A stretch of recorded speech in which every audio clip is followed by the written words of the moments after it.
Testing. Mics are on. Good start, team. Important night.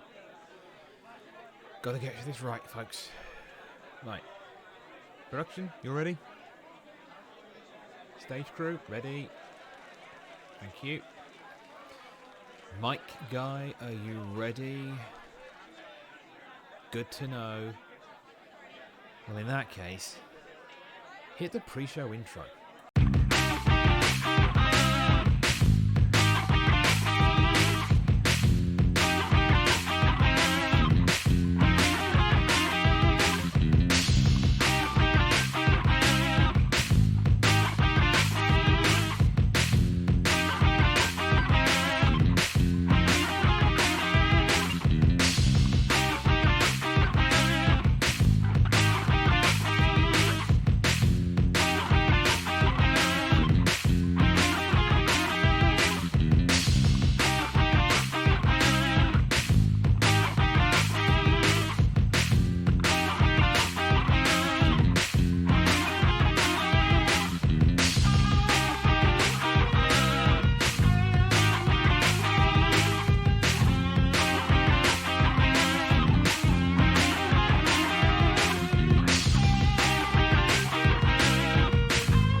You're watching Cat Food Championship Wrestling on PGN.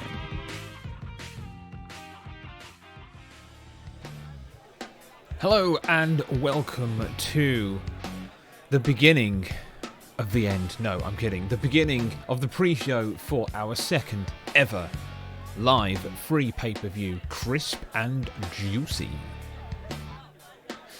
Tonight sees all of our titles once again on the line, as is becoming tradition here in CCW. Expect a night of drama as rivalries are settled and new ones begun. At least that's what I'm hoping. Got to do something next week, right? Exactly. Before that, we wanted to warm you up with a few treats to get you ready for the full pay-per-view. It's what we do best, of course. So we are presenting our biggest ever show so far, here live at Cat Food Championship Wrestling. We have 3 bouts in this pre-show. Someone's already on the vending machine, that's a bad idea. We have 3 bouts in this pre-show. The first one will see John Kreese take on the somewhat ghostly until now Mr. Miyagi. Then we're going to have a tag match. Except we only know that the Legion of Dossers are the first entrants. The other team has been handpicked by the investor. We'll find out soon who that actually is. Finally, yours truly will be lacing up his boots and will be taking on my own producer, Dan Elderberry. Because toilet scrubbing isn't enough for him. However, first, before we get into that, a quick update for you on the situation regarding our very own Wayne Campbell. Now, if you have been watching our weekly Rectum shows, you will know that Wayne was quite brutally attacked by Shredder at the end of a 4-person tag team bout, of which Wayne was on the winning side for. Shredder was the last man to go out for the opposing team. After the match, he stormed up to that team and, well, basically took out Wayne, causing quite a serious concussion for him, and that has actually taken him out for some time. Now, if you remember also, that means that Wayne is out. Garth is also out because Garth withdrew himself from competition because he wanted to spend some time to look after his tag team partner. Very considerate. Now, the words I've had from the medics is that actually Wayne is doing okay. He's not actually completely better, not ready to compete sadly, but he is doing a lot better. I know a lot of you have been worried about him out there, and we've been passing those messages on to Wayne and Garth, and let me just say he's very much appreciative of those kind words, so thank you from him to all of you. So, let's crack on. We have about a half an hour slot for this pre-show before we get into the main meat and potatoes of this pay-per-view. Crisp and juicy. I don't know how many more ways I can say that tonight, but we're going to try and see how many we can do. So, our first match is going to be the one and only John Kreese, Mr. I kind of lead, not Cobra Kai, but maybe not all at the same time, because I don't know, because I'm not really in a team, because no one likes me anymore. Will be fending off the, as I said, the rather ghostly Mr. Miyagi. Now, we've not actually seen Miyagi for some time, so this could go, well, quite frankly, quite badly for him, actually. To be honest about it. So, following John's standout win in what became a 2-versus-1 situation against Cakes and Jams last week here on CCW Rectum, I decided that John actually earned himself a spot on the card in tonight's pay-per-view. Now, sadly, there was no room for him on the main card. That was already taken up with our championship matches. We'll come to those later on. However, it does mean that he deserved some kind of action on this show of shows. Now, this match will not be eligible for the rankings. It's only a pre-show match. It's basically a bit of fun before we get into the serious stuff. That's really all it is. Now, last time, in that 2-for-1, he told Max he could go alone in a 2-on-1 situation against Cakes and Jams. Nobody believed him. Max went, yep, see ya, I'm out. And let him carry on with it. And he pulled out the victory. I still don't know how he did it, but he did it. Now, as I said, Miyagi has not been seen for some time. In fact, it was week 8 edition of Rectum since we last saw Mr. Miyagi in any form of action in a CCW ring. In fact, it's the last time I saw him in the arena, full stop. Very weird. I spoke to him earlier though. He's actually taken the time to meditate, to reconnect with his inner fighting spirit that saw him also single-handedly win the Hall-Ass Tag Team titles at Moist and Flaky. I bet you don't forget when that happened, because I don't. So tonight we have two people that have shown themselves to be extremely handy in 2-on-1 situations in a tag team environment. So tonight they are going one-on-one to see who is the better man. It is a classic fight of the ages. John Kreese and Mr. Miyagi. Mr. Miyagi did also say one more thing. He wanted one more chance to prove himself. And that chance for Mr. Miyagi is indeed tonight. So let's get our competitors ready to go in the ring. And you'll also notice we have a freshly designed ring just for tonight's special event. It's a one-off ring design we are doing just for this show. Hold on to your butts. It looks terrible. No, it looks brilliant.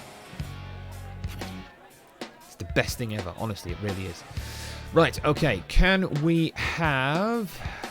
Have we got him there? Yep. Are they already... They should have been ready to go. I mean, seriously, this is not hard. They knew they were first up. Why are they not ready? Do we know? No? Right, fine. It's like we don't have a schedule, you know? There's nothing actually going on. You know, there's no big pay-per-view happening here. It's just ridiculous. Miyagi's single-handed title takeover was one of the few things I was present for. And what a thing to be present for. Let's just be honest. Okay, we are ready to go. We will head into this match. Let's send our competitors down to the ring and get you underway with our first match of this pre-show, which is John Kreese versus Mr. Miyagi.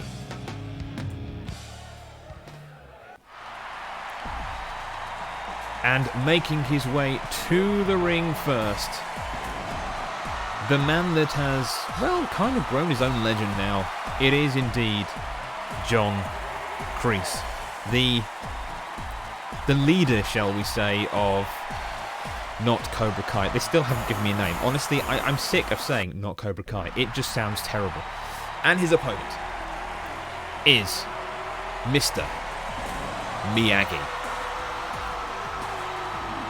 Now, Miyagi, I think, needs no introduction. As I said in the build-up, these two have successfully each gone in a 2-on-1 fight, been the one in that fight, and still kicked ass.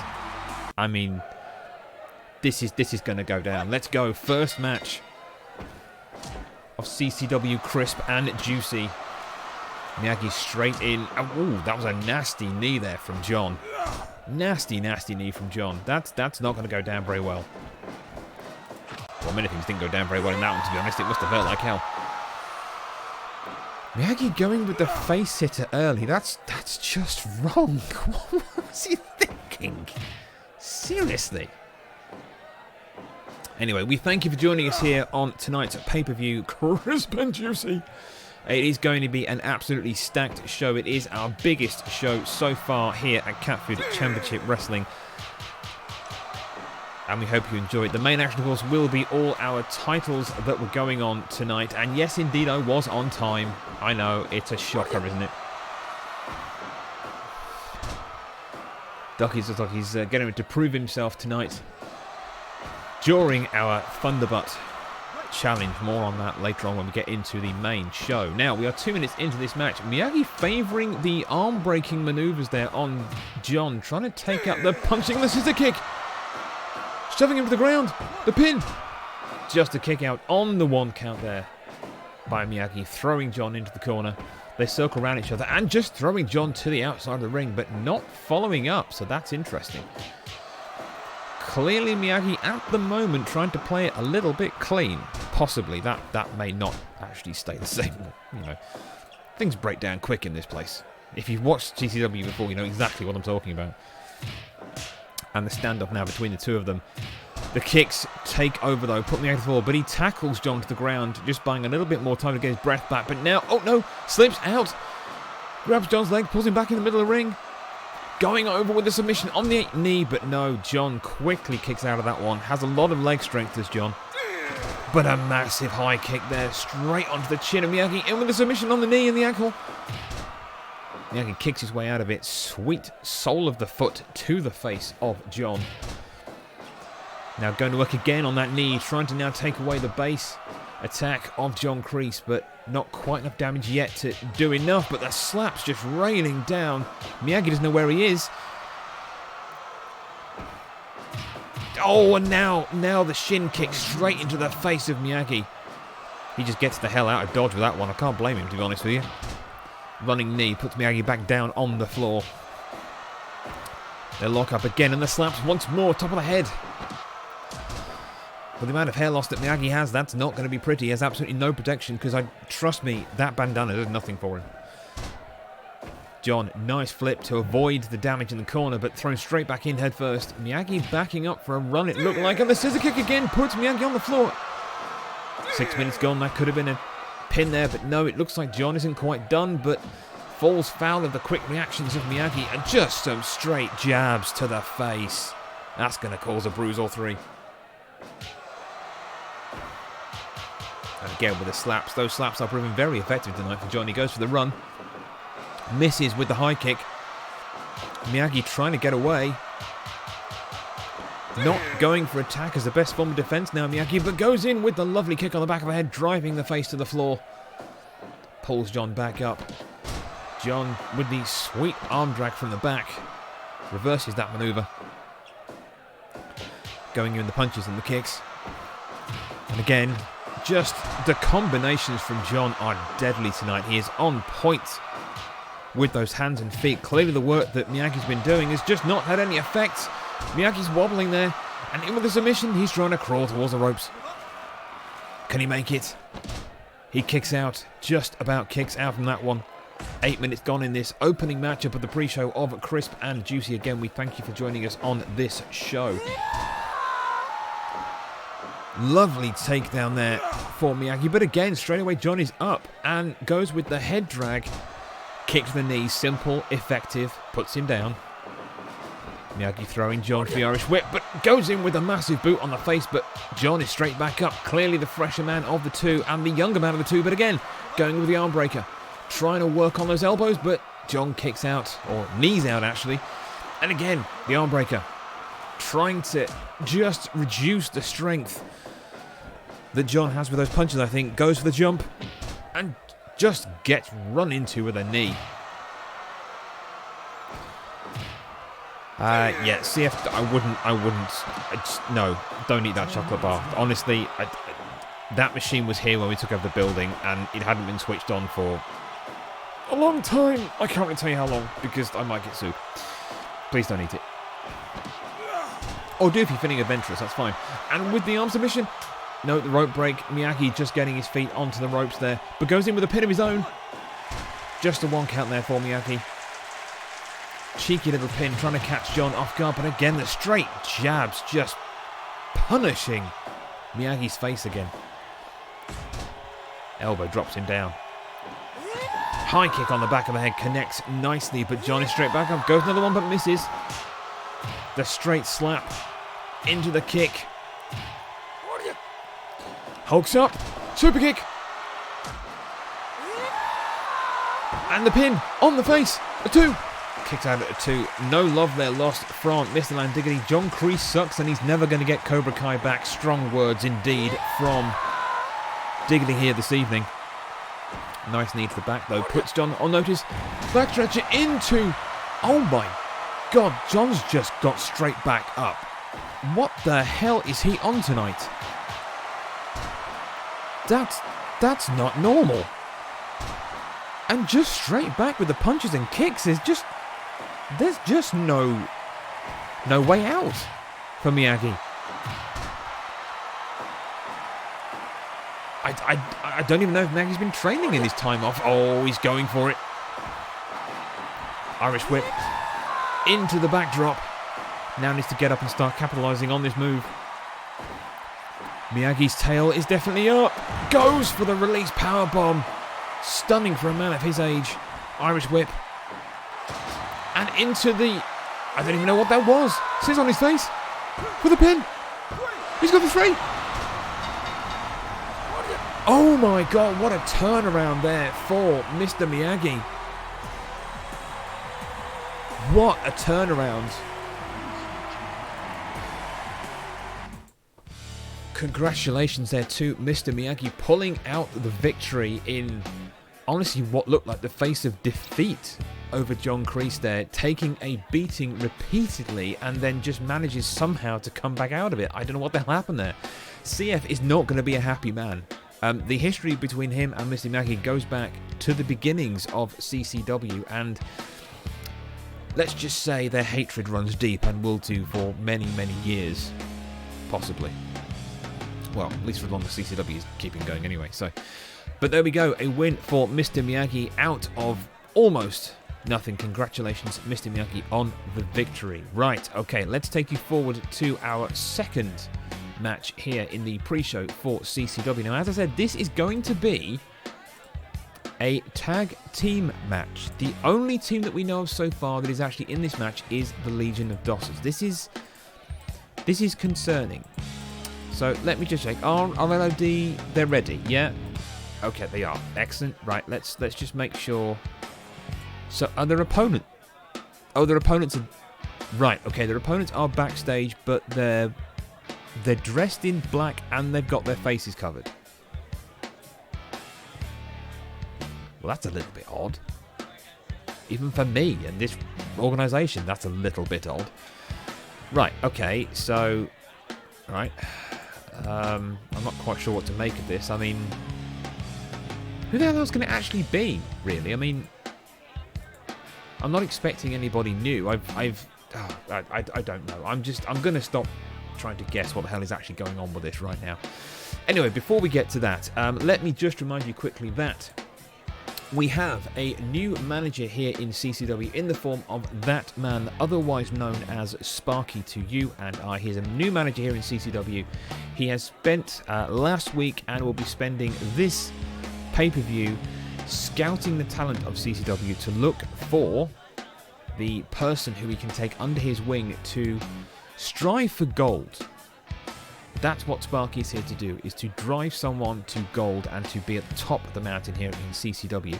He'll be announcing next week who that person is, so make sure you stay tuned for that announcement. Right, let's move on. So as I say, this is a tag match where I only have one team that I know of. There is apparently another team now standing in the wings. So, after last week's show, I got a message from the investor asking me to set up this tag team match for the pre-show. I thought it was a bit odd. I was thinking, but you're the investor, why would you not ask for a match in the actual main card of the pay-per-view? But they were insistent, so I didn't argue.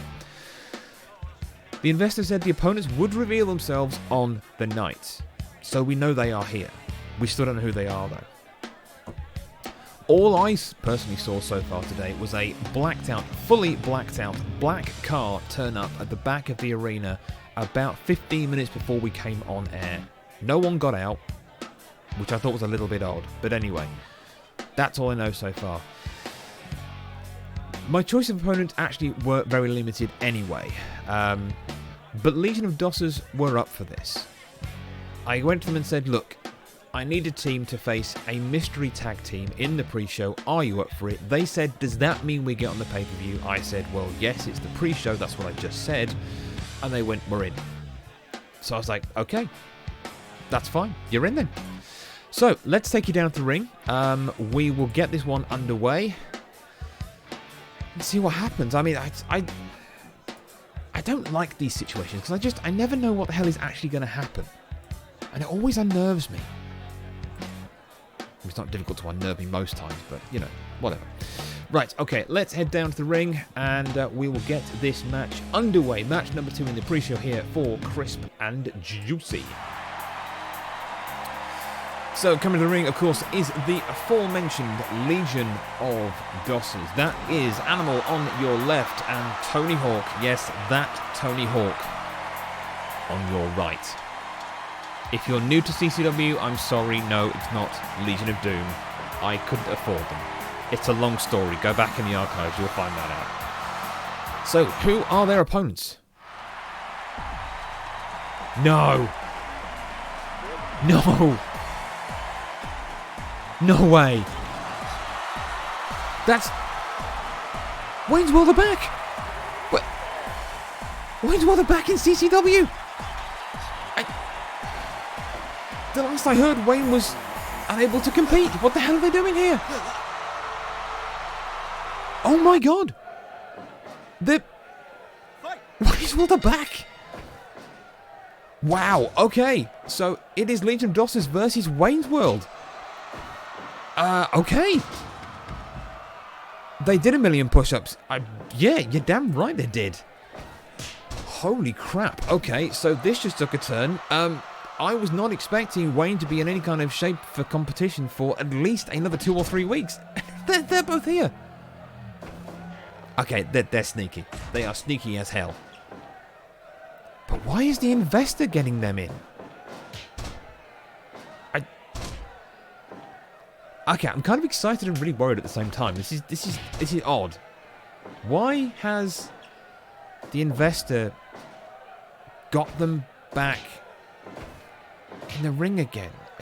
I thought he wasn't cleared to wrestle. Well, someone's cleared him, because we do have semi-strict policies about these things, so he's obviously been okay to do this with somebody. Anyway,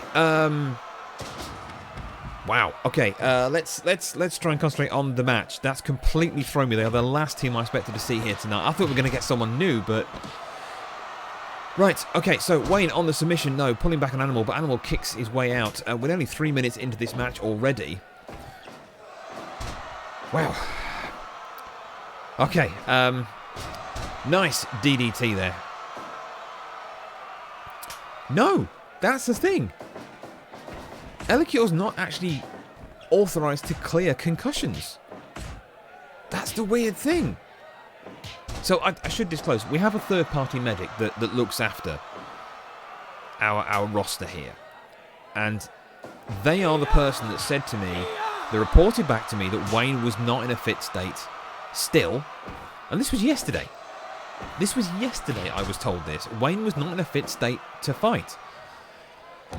But someone has cleared him. Someone somewhere has cleared him. Guys, the truck. Can we try and find out after the show how Wayne got cleared? Thank you. Okay. Right, 5 minutes in. Let's focus on the actual match now. This is effectively another comeback match of Wayne's World. I mean, I assume they are back permanently now. Twitch sucks, that's why. Sometimes. Animal going in with a nice leg drag takeover. But Wayne, Garth even, straight back up with the elbow. Goes in with a figure four. Locked in tight. Animal managing to get away. Those spindly legs come into effect there. And a nice overhand left. Just, sells the dummy. Goes with a high kick over the top. Lovely move there from Garth. Garth has been supporting his brother from another mother ever since the concussion happened. Yes, I did just use that phrase. Animal kicking out in the corner there, fighting his way back, possibly needing to look for the tag soon, I would have thought. He's taken quite a bit of punishment from Garth. Now Wayne steps up. Nice backdrop there. It wasn't me that broke Twitch, I promise. Well, maybe I did, I don't know. Tony finally gets a tag in from Animal. Badly needed to get that break. He's taken a hell of a lot of punishment in the last few minutes. Tony now taking the match up a notch with a lovely spinning back kick into the stomach of Wayne. See, whenever Wayne gets smacked in the head tonight, I am just going to wince. It's going to make me wonder if he's okay. Goes in with the clutch, pulling hard on that back, but Tony instantly kicks out, I think fearing some damage. Oh, those are nasty uppercuts. That's not going to be good. And another elbow. Sensibly, Wayne stopping any more damage to head and getting his partner in. And the double team. Lovely. Absolutely lovely maneuver from the two of them. They are in sync tonight, that's for sure. Going for the submission, but no. Tony pulls out. Almost 9 minutes gone now. Double team on Garth. Suplex to the outside. He's just bundled up at the bottom of that fake announce desk. Oh, Animal with the jawbreaker. And again, he sells in with a dummy. Animal's fallen for that one twice in this match now. He's really got to start learning, honestly. It's like learn as you go. It's not difficult. going with a suplex. Pulls him in. And then Tony comes in with a save and just instantly goes in at Garth and going with a double slap to the head on Garth. But Garth fighting away and knocking Animal back and just misses with the chop there. Animal tagging in Tony, but Garth is just too strong. Absolutely too strong, just fights his way out. Tags in Wayne, and the double team doesn't work again. This time Tony fighting his way out of it. We've just gone 10 minutes in this match now. The punches were raining down, but Garth luckily there just to break it up. You have to think that Wayne's head is the weak point here tonight for Team Wayne's World. Wayne selling his own dummy, goes in with the pull, stretching back on that neck. But no, Tony fights his way out. And Tony now suplex to the outside.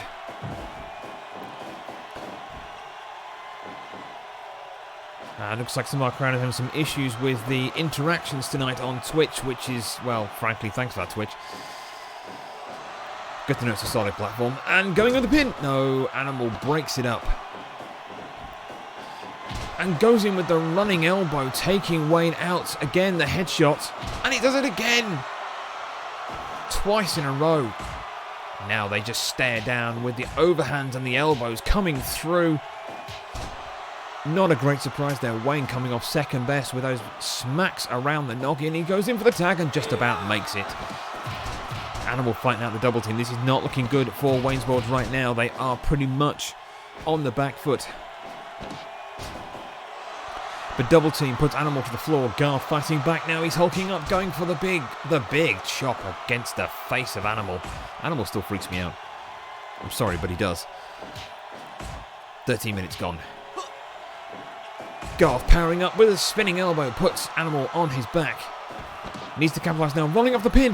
Has he got this? On a 2. 2.9. 2.9. That's our first near pinfall of this match. What the hell was that from Tony? The spiral splash from Tony on Garth, but he's back up. And now he's punishing Animal for it. The chop again on the back of the head puts Animal to the floor. Throws him to the corner. He's got him in the best corner now. And just in with the kicks.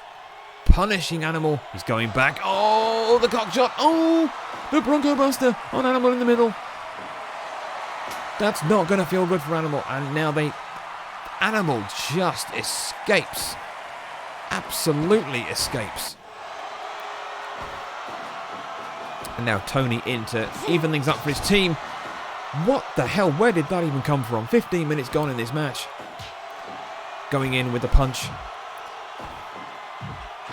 Kicks. And now Wayne going for the same thing. The Bronco Buster on Tony. You're not kidding, Tony's looking spry. Tony is looking like he's never looked before. He's been in the gym. Oh, the chair. Wayne trying to pull out the sneaky win there, going for DQ, but the referee is smart on that, and so is Tony. Throws the chair away straight away, not going to fall for that one. As the chair disappears. In with a submission, pulling on the neck. Animal comes in. Is he going to win? No, that's it. Tony pulls his way out of it, but now it's all broken down. Animal surprisingly getting out. The elbow drop onto Tony's chest, but in with that figure 4. Animal needs to come in quick. Save for his team, and he manages just to make it. Just Tony going up top. The sternum crusher. He manages to kick the ankles of Wayne. Puts him to the floor. And Tony going for the tag. Now, this is the sensible thing for Legion of Dossers. They need to really work together. And the double team powerbomb puts Garth on the floor. And the armbar. It won't count. Wayne's not the legal one. The double armbar. The double armbar. Some amazing action here from our CCW roster here. Again, Wayne's World were not scheduled to be back in action for at least another 2 to 3 weeks due to Wayne's concussion, but he is in the ring now with his partner Garth, and they are going some now, looking to pull this one back. The axe handle dropping on top of Tony's head. Don't forget the concussions Tony's had in the past as well. Garth starting to go to work, but no, Tony pulls him back towards Animal. Elbows to drop him on the floor, going up high again.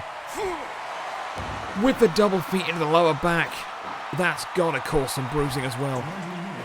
20 minutes gone in this match. Back and forth. Garth now back up in the ascendancy for his team, but needs to get Tony into the other side, but comes in with the submission. Can he pull it off? No, Animal breaks it up. And now Garth on the armbar on Animal as well. The legal men are still in here. If Garth can get something with a backdrop, he needs to go for the pin, but no, he doesn't get the pin in there. He had the chance with Animal distracted to do it, but no, he couldn't quite capitalise going in with the tag as both teams switch. And it's all broken down. Wayne thrown to the outside. Garth is on his own. And will get nothing but beaten right now. Garth is giddy. That concussion, I think, is starting to come back and haunt him. Dropping Animal, though, with an elbow to the back of the head. Irish whip. Lovely spinning elbow flying into the chest and neck of Wayne there. Goes again. Is it the knee? Yes, it's the sliding knee. Puts him down, but he's straight back up. Wayne straight back up, but put back down on the floor again. He thought he was going to have a sneaky little comeback there, but it's not quite come true for him. This is a hell of a match here. And we are still only in the pre-show for Crisp and Juicy. The DDT driving Animal into the floor. Surely there's going to be a pin soon. I can see this going down my submission of the way this is going right now. Backwards and forwards. Wayne, though, coming out with the spinning elbow once more across the noggin of Animal. Animal throws Wayne away into the corner, gets the tag, goes in for the attack. Oh my God! What a Hurricane Rana. Double missile drop kick there with both feet from Tony. Wayne is in trouble. Only dodges it. Gets the pin. Sensibly goes straight for the pin. I think he sold the dummy there, waiting for Tony to get close enough. Garth in with the drop kick as well. But Wayne is told to get out of the ring by Casper, our referee, and they're going in with the elbows and the punches now. It's just starting to get a bit of a slobber knocker fight now. Neither wants to give up. The win is just there for the taking. The chop puts Tony on the floor. He's not looking good, but he's waking up pretty quick. The Irish whip into the backdrop. He's down the chair again. Going for the DQ trick.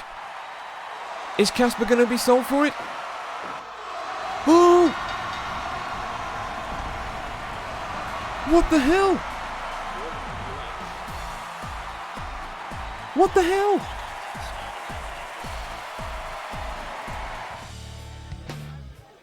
I don't believe that just happened. Casper got sold for the dummy on the DQ. Wayne's World on their comeback in CCW out of nowhere win by DQ against Legion of Dosses. Oh, they are going to be annoyed about that one. They are going to be absolutely annoyed. That's not the only time they tried that trick in that match, don't forget. I don't know what Casper was looking at. I have absolutely no idea what he's looking at. He was stood there staring at them, and I am stunned. I am severely stunned right now. But the win goes to Wayne's World in a DQ decision. Oh, that's going to resonate next week. That's going to resonate next week really, really badly on Wayne's World. I hope they're ready for the fallout for that one. Oh, dear me. Oh, dear me. Wow. Okay. Let's take a breath. Okay, let's move on. We'll go to our final match of our pre-show for Crisp and Juicy. Still not weird enough. So this third match is going to feature me. Yes, me. Against my scumbag producer, Dan Elderberry. I can't even say his name because it just makes me boil. Right, okay. So, let's get the match all set up. Just bear with me a minute whilst we do this. Oh, dear me. Right, okay. I've been waiting to get my hands on him for a long time now. Well, pretty much since last week. As you do, right? Yeah, I know. It's been a long week, okay? Just leave me alone. Hell of a long week. Right, okay. Yep, we're looking okay for that. So let's get this match set up.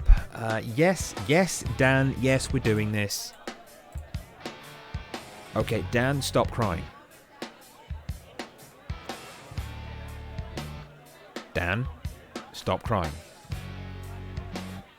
So, okay, you lot haven't seen Dan yet. You'll realise why he shouldn't be crying in a minute. Oh, okay. He's crying because he bit his tongue.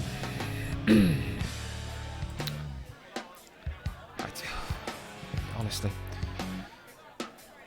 Some people. Right, okay, so. Yeah, Dan, yes, you need to get down to the curtain now. No, you're not getting out of this. Fine, wash your hands then. Why did you not wash your hands after you finished cleaning the toilet before the show started? You've had your hands on the controls when you... Can someone make sure he cleans his hands before he gets to the ring? I'm not touching him if he's had toilet hands, okay? It's not happening.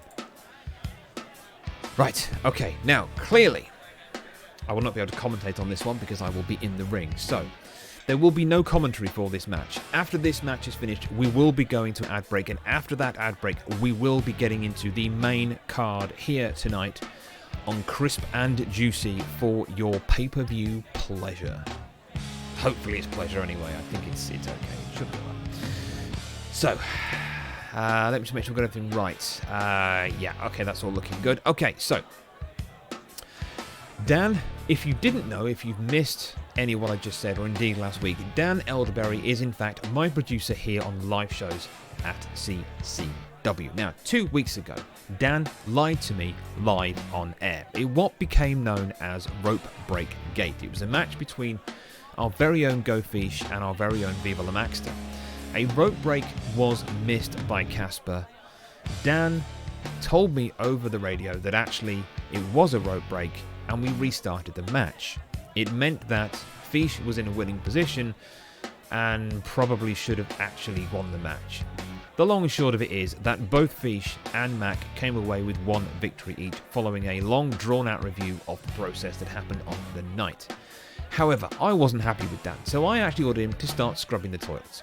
That was his punishment for, well, being a bit of a dick. There's no other way to call it. He was a bit of a dick. However, I wasn't quite happy with that, so I decided I wanted to beat the crap out of him live on a pay-per-view. It's my pay-per-view. I can do it. I'm not putting myself in the main card. I'm not, selling myself too much is the best thing in this company. But I did want a chance to beat the crap out of Dan. Why not?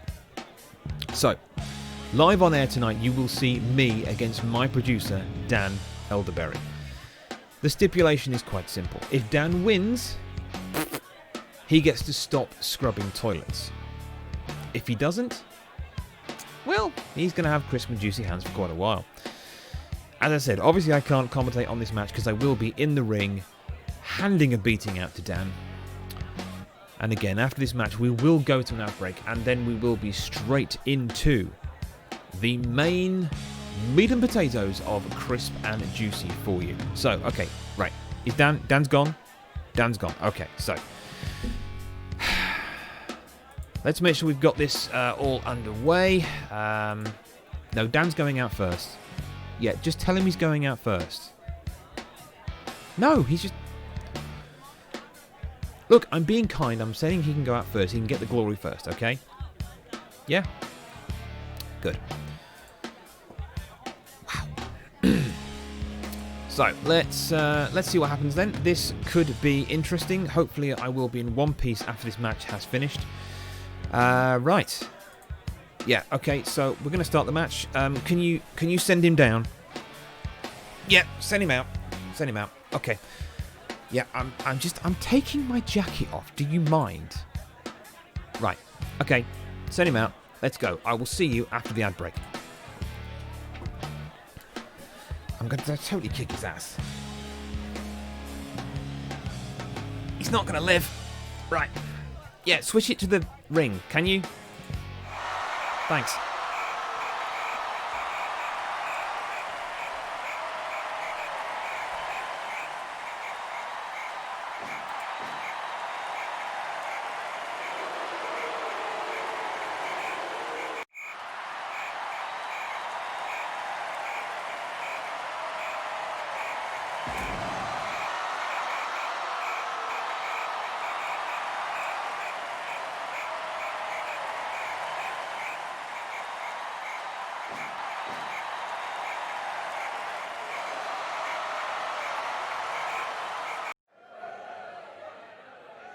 Fight!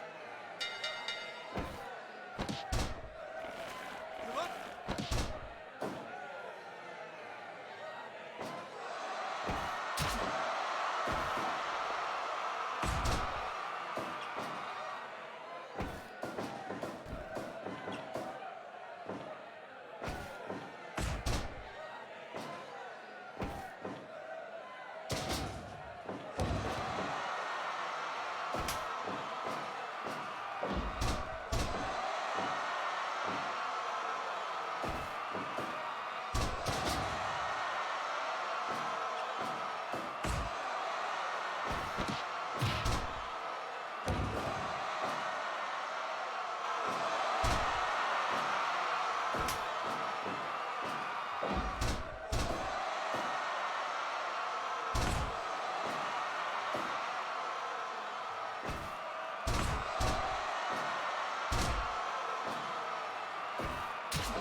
One!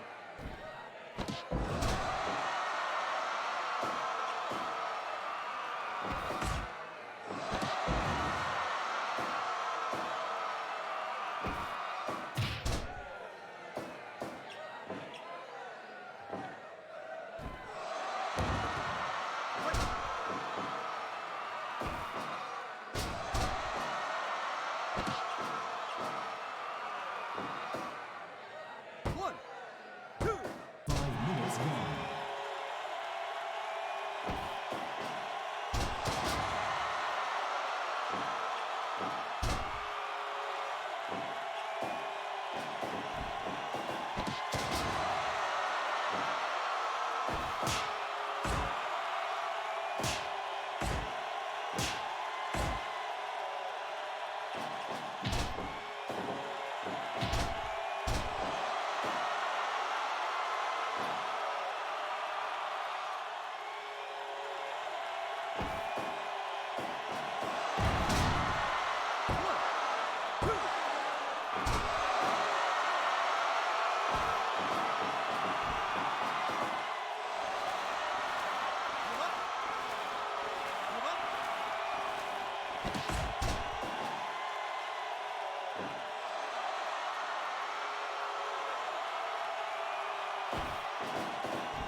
To the main event of CCW for the Whole Ass Tag Team title. Speaking of which, here are our champions.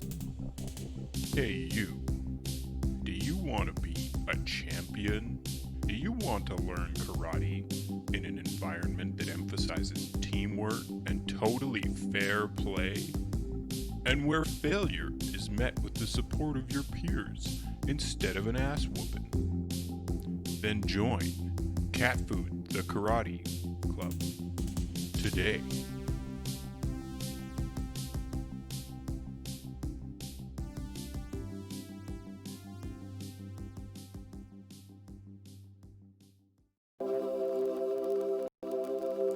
Remember when food used to be wholesome and delicious? Cat Food the Farm remembers. Crafted responsibly deep in the heart of Manitoba, with care and love. Free range, all natural, only the very best of ingredients. Simply delicious. May or may not be fit for human consumption. Eating may cause cancer, kidney disease, diabetes, lethargy, and existential crisis. Cat food. The food for cats.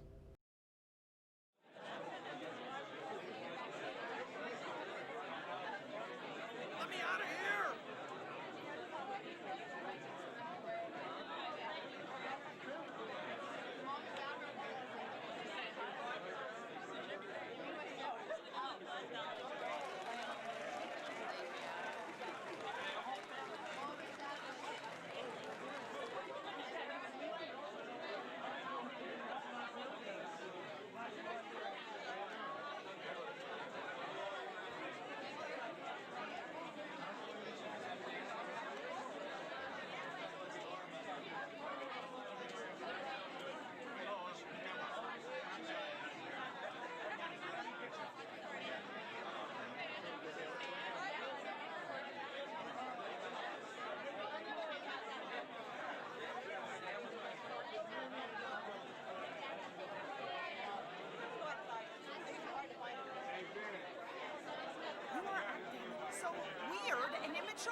They say that 13 is an unlucky number. Its mere mention strikes fear in many, and leaves moist palms for others. For our champions,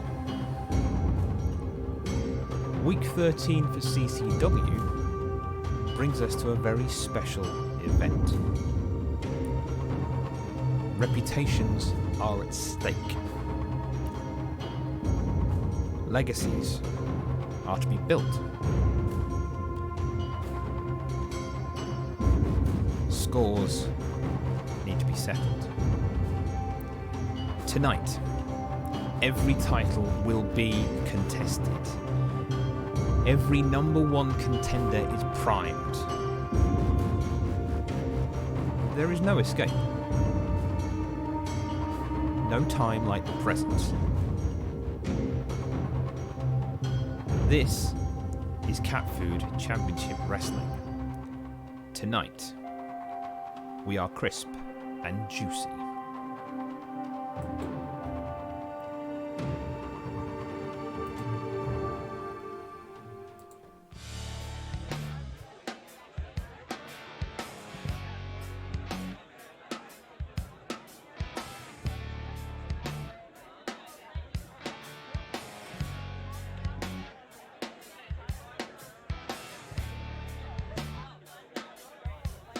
Well, that worked well, didn't it?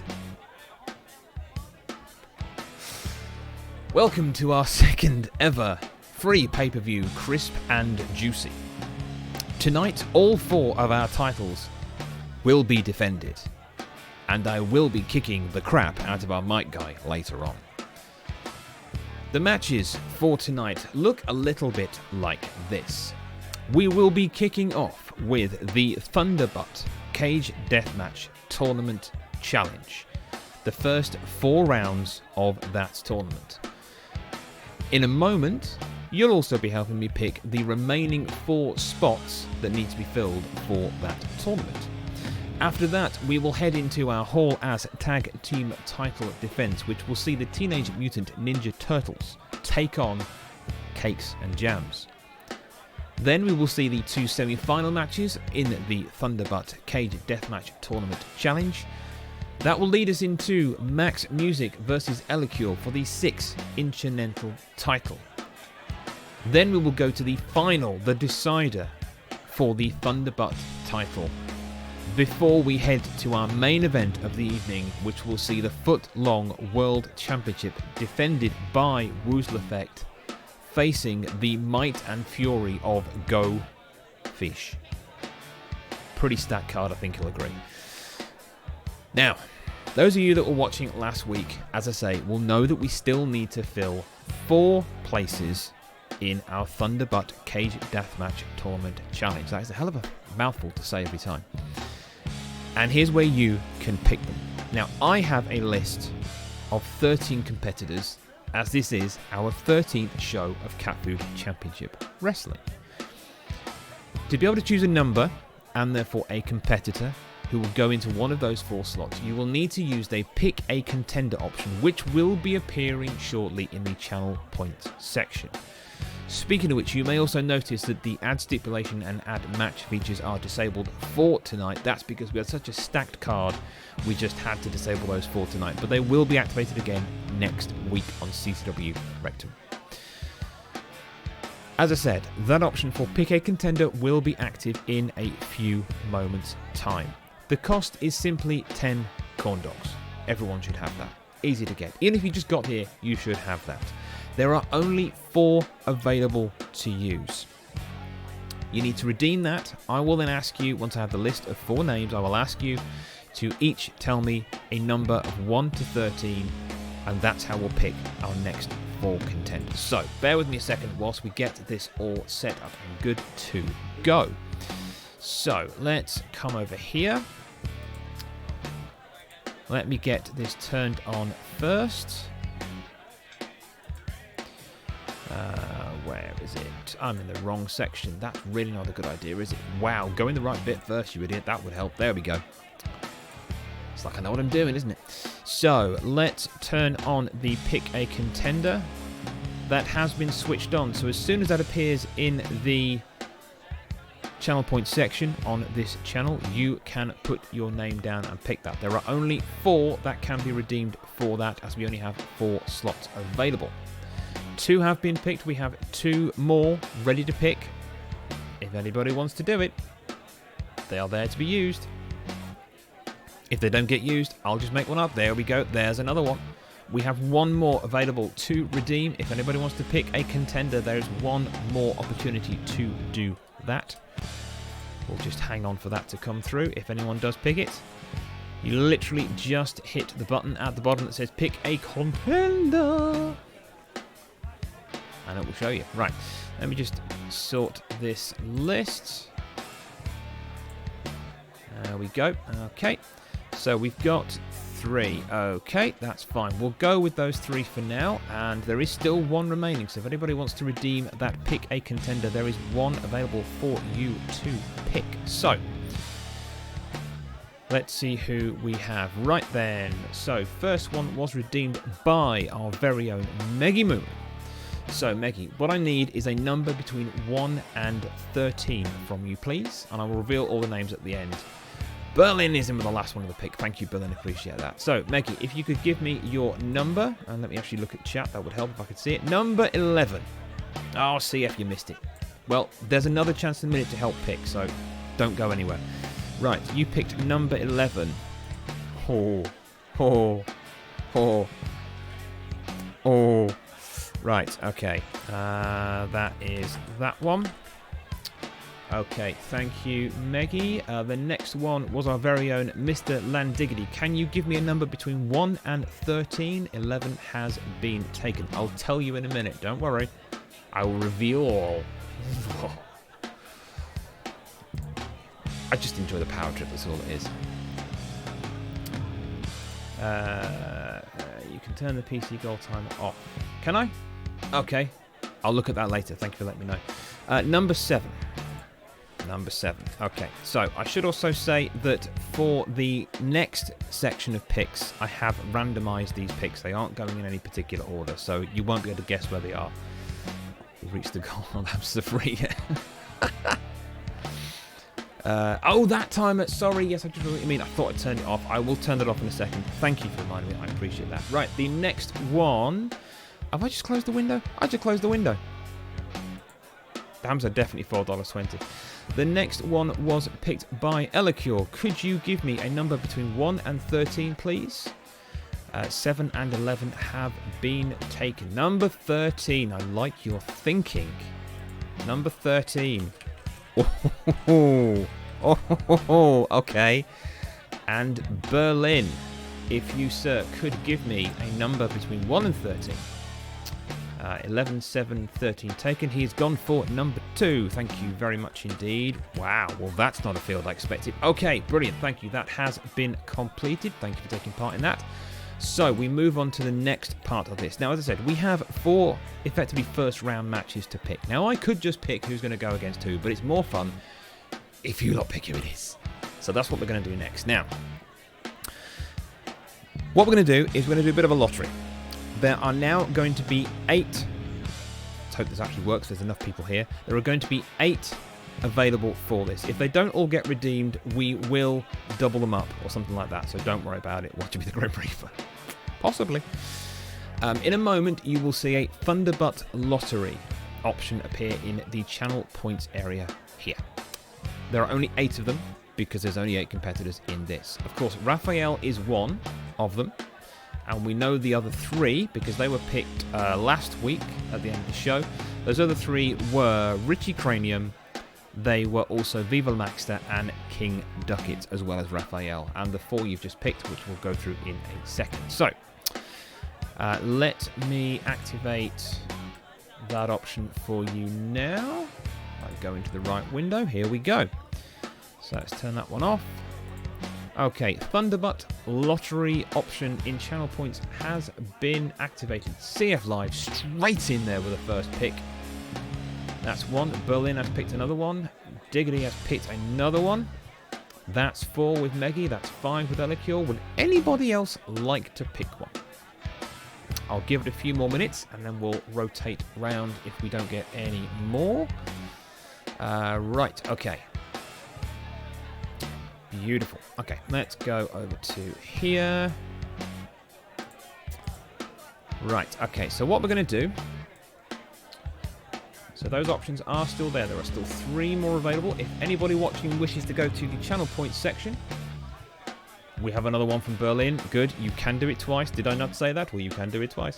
So that is there. Berlin's got a second. If you want to get a second, go for a second. That's absolutely fine. That's what they're there for. We will do this live now as you're watching this, so you will actually see this being built.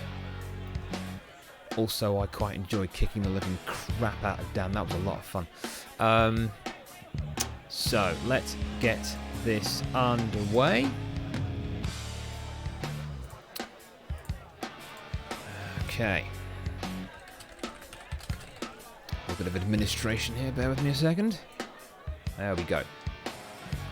Okay, so what I'm going to do is I'm going to bring you over here and we are going to start calling this through. So, anyone that has already picked, if you wish to redeem it again, you're welcome to do so. Berlin has redeemed it twice. If anybody wishes to get a second option, then please do go for it. Right. Let's go over to... Where are we? Where am I looking? There we go, that's what I wanted. Right, let's put it for that.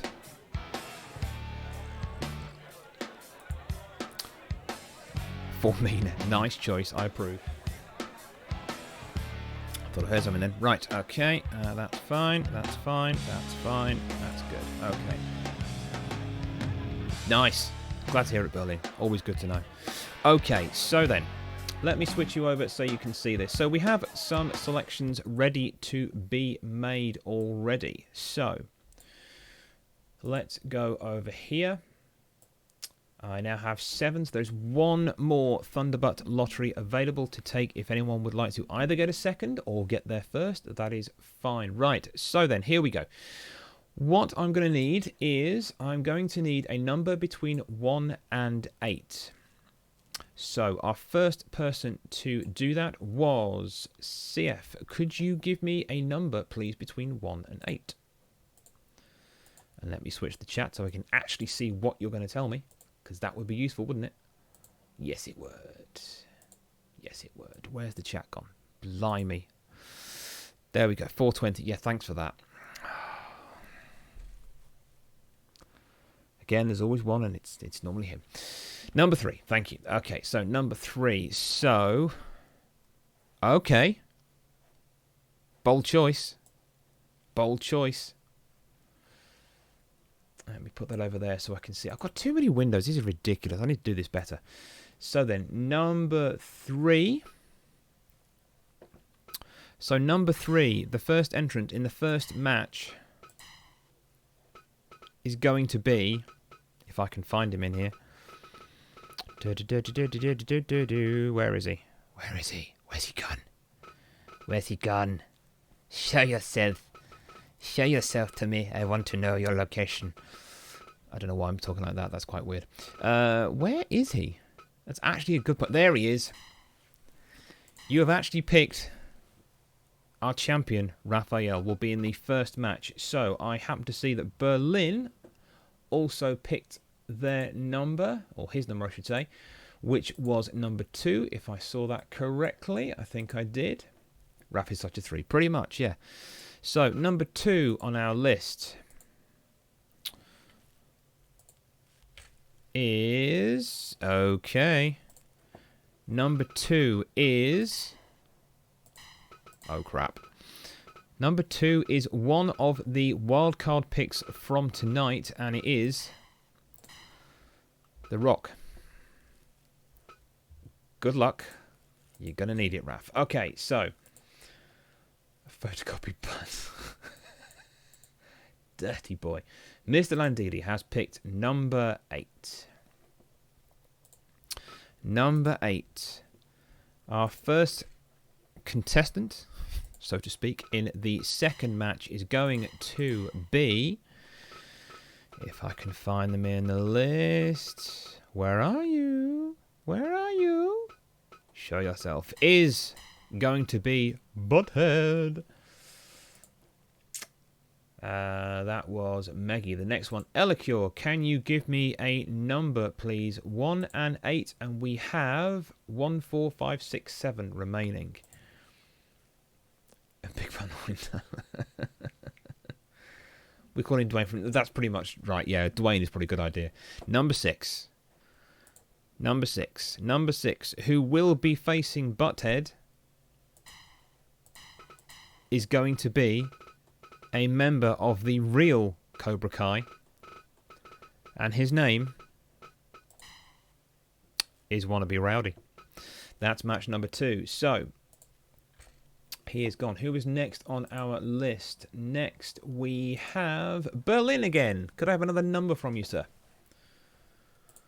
We've got 1, 4, 5, and 7 remaining. Number 1. Number 1, first entry in match number 3, is a CCW original by the name of, if I don't skip past him, Richie Cranium. And then the next one will go to Meggie Mumu.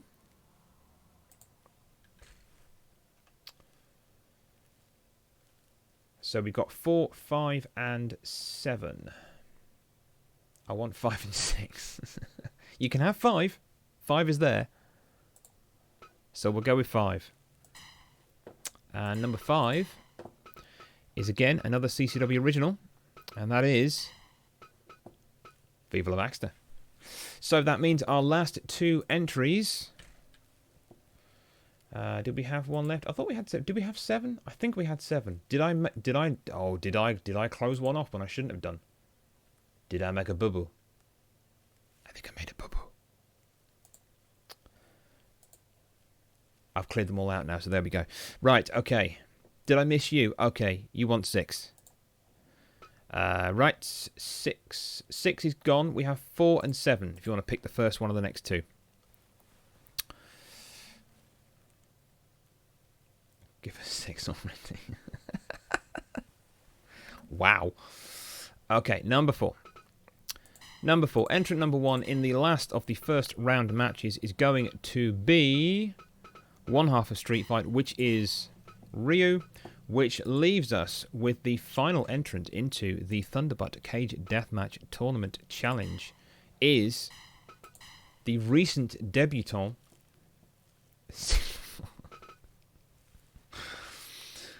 Oh, I'm not going there. The recent debutant here in CCW, which is going to be... If I can find the list, there he is King Duckets. Okay, so we're going to get straight on with this. 6 is mine. Is 6 yours? I wouldn't know. Just have all the 6. It's fine. All the 6 you want.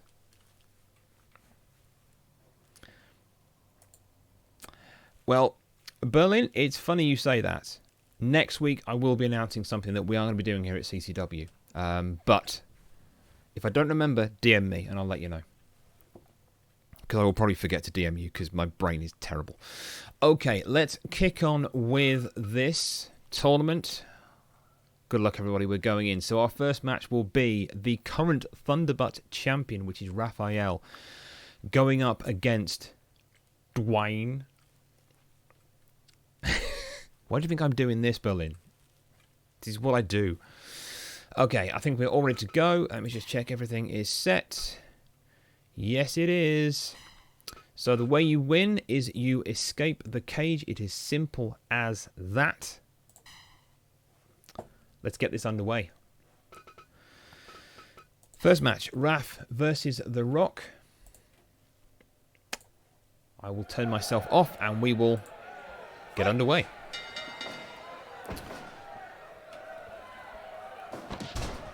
And CF took the last Thunderbolt. I love your timing. Okay, so weapons are available in this match. As you can see, the way you win is you escape the cage. I'm not sure what CF wins for redeeming that Thunderbutt lottery card at the end of the draw, but I'm sure we'll work something else. Ah dear, so the champion fighting in the first match of this first round of the Thunderbutt Cage Deathmatch Challenge here at Crisp and Juicy. Escape is the only way to win this match. Now, if I was one of them, I'd be pretty much just getting the weapons out straight away and beating the living crap out of my opponent, but that's just my tactics. E is now, so we've now got, so if 8 is window butt, E is robot butt. Robot, there you go, that works. I like that. I love how we're now talking butt rather than match. It's brilliant. I love this. Well, robots need butts. Of course they need butts. Robots sit down, don't they? Sometimes. Occasionally. Possibly. I don't know. Nice DDT there from Dwayne. See, Ben was a shiny metal butt, you see? He was right. Poop dead batteries. Probably, yeah. Butts for everyone. Hand the butts out. Free butts. CCW, free butts. Free butts with every ticket. Oh, Dwayne rings Raphael's bell there. Quite how someone rings a turtle's bell on this, I don't actually know. That's kind of worrying for me. Drops the elbow on the back of Raph. And again, DDT onto Raph, putting him into the floor. No one going for... no one going for the escape yet. That's what it's called. That's a total nutshot. That's what a low blow is. That's Max's new move, total nutshot. There you go. I miss gifts as well, a lot. No, Dwayne, pins won't work. Dwayne, you got to escape. I did tell them all how the matches work. They should know this. It's not a surprise. I promise. Rap's starting to fight back now. Pulling Dwayne in the middle of the ring, going for the run, and goes with a nice little drop kick to the face on the floor. And again the DDT, just smashing Rap's head into the mat. Going in with the submission, but the submission won't count, but just trying to take away the manoeuvring ability of Raph there. Doesn't quite work because he goes straight in with those fancy feet, and now he's got the baseball bat. The baseball bat has been picked up. Oh my god, he's just swapped him around the back of the head with the baseball bat, but drops it soon enough. Swinging neckbreaker. Puts Raph to the floor, but he's not had enough. He wants more. Goes with the lariat and drops the elbow. Nearly on top of that piece of table there, but nice leg sweep to put Dwayne on the floor. Much approval, and the standing shell drop. Turns him over, slams him back down, drops the elbow again, and Raph is straight back up. Raph, again, remind you, is the champion, the Thunderbutt champion. He is fighting to stay in this in the very first match. Dwayne slightly has the upper hand, going again to work on those legs, trying to get some leverage, just trying to reduce the maneuverability of Raph, but again with a lovely super kick, putting Dwayne on the floor. Dwayne kicks him away though, both men on the floor. Well, one's a man, one's a turtle. Man-turtle. Myrtle. We've been here before. We've had this discussion before, I feel. Myrtle. I think we decided Myrtle. We'll go with that. Nice combination kick from Raph, putting Dwayne to the floor. Raph sent for the ride. Misses with the lariat. Can Raph capitalise? No, he gets smacked in the guts. Oh my god, Rock's going! Rock's going! Raph could be out! I think Raph's going to be eliminated! Can Rock make it first? Oh my god! Raph is done! Our Thunderbutt champion is out. He's gone. First match is gone. Holy crap. Holy crap. Right, okay. Well, there we go. We are going to have a new champion decided. A new Thunderbutt champion will be decided. That is confirmed already. The Rock has eliminated Raphael. Holy hell. Right, well, let's kick straight on with our next match, which will be Butthead versus Wannabe Rowdy. Oh, my God. What a starter for 10. So we are straight into this. There's no messing about with this tournament. We're going to get through these first round matches. Decide who's going through to those all-important semi-finals now. So this time we have Butthead versus part of the Cobra Kai, or Cat Food the Karate Club as they now should be known, Wannabe Rowdy. Wannabe will wish to impress his team here. He will want to get the victory. He'll want to bring glory for Cobra Kai. That is in no doubt whatsoever. Should. Yeah, I know. Wannabe going in the armbar, looking to already take some strength away from the arms of Butthead. Don't underestimate Butthead. Cat Food the Karate Club. Well, that's what your ad said, isn't it? You paid for it. Sorry, Cat Food the Karate Club. I don't know what's happening. I know everything. Possibly. Well, see, what you paid for is what you don't get, because you happen to use the same ad company that I used, and they stiffed me and never gave me an advert. How do I know this? Because they're next door. I know. Weird, right? But they did pay to stock the vending machine, so I let them off. Nice suplex there from Wannabe, putting Butthead into the floor, as I've realised that I'm completely ignoring this first round match for the Thunderbutt Cage Deathmatch Tournament Challenge, but whatever. It's my show, goddammit, I do what I want. Backwards and forwards, Butthead winning that exchange there, putting Wannabe onto the floor. I think I just heard Butthead giggling as he went for that splash. I have never heard Butthead giggle in the ring before. That was the most ridiculous thing. Oh dear. Anyway.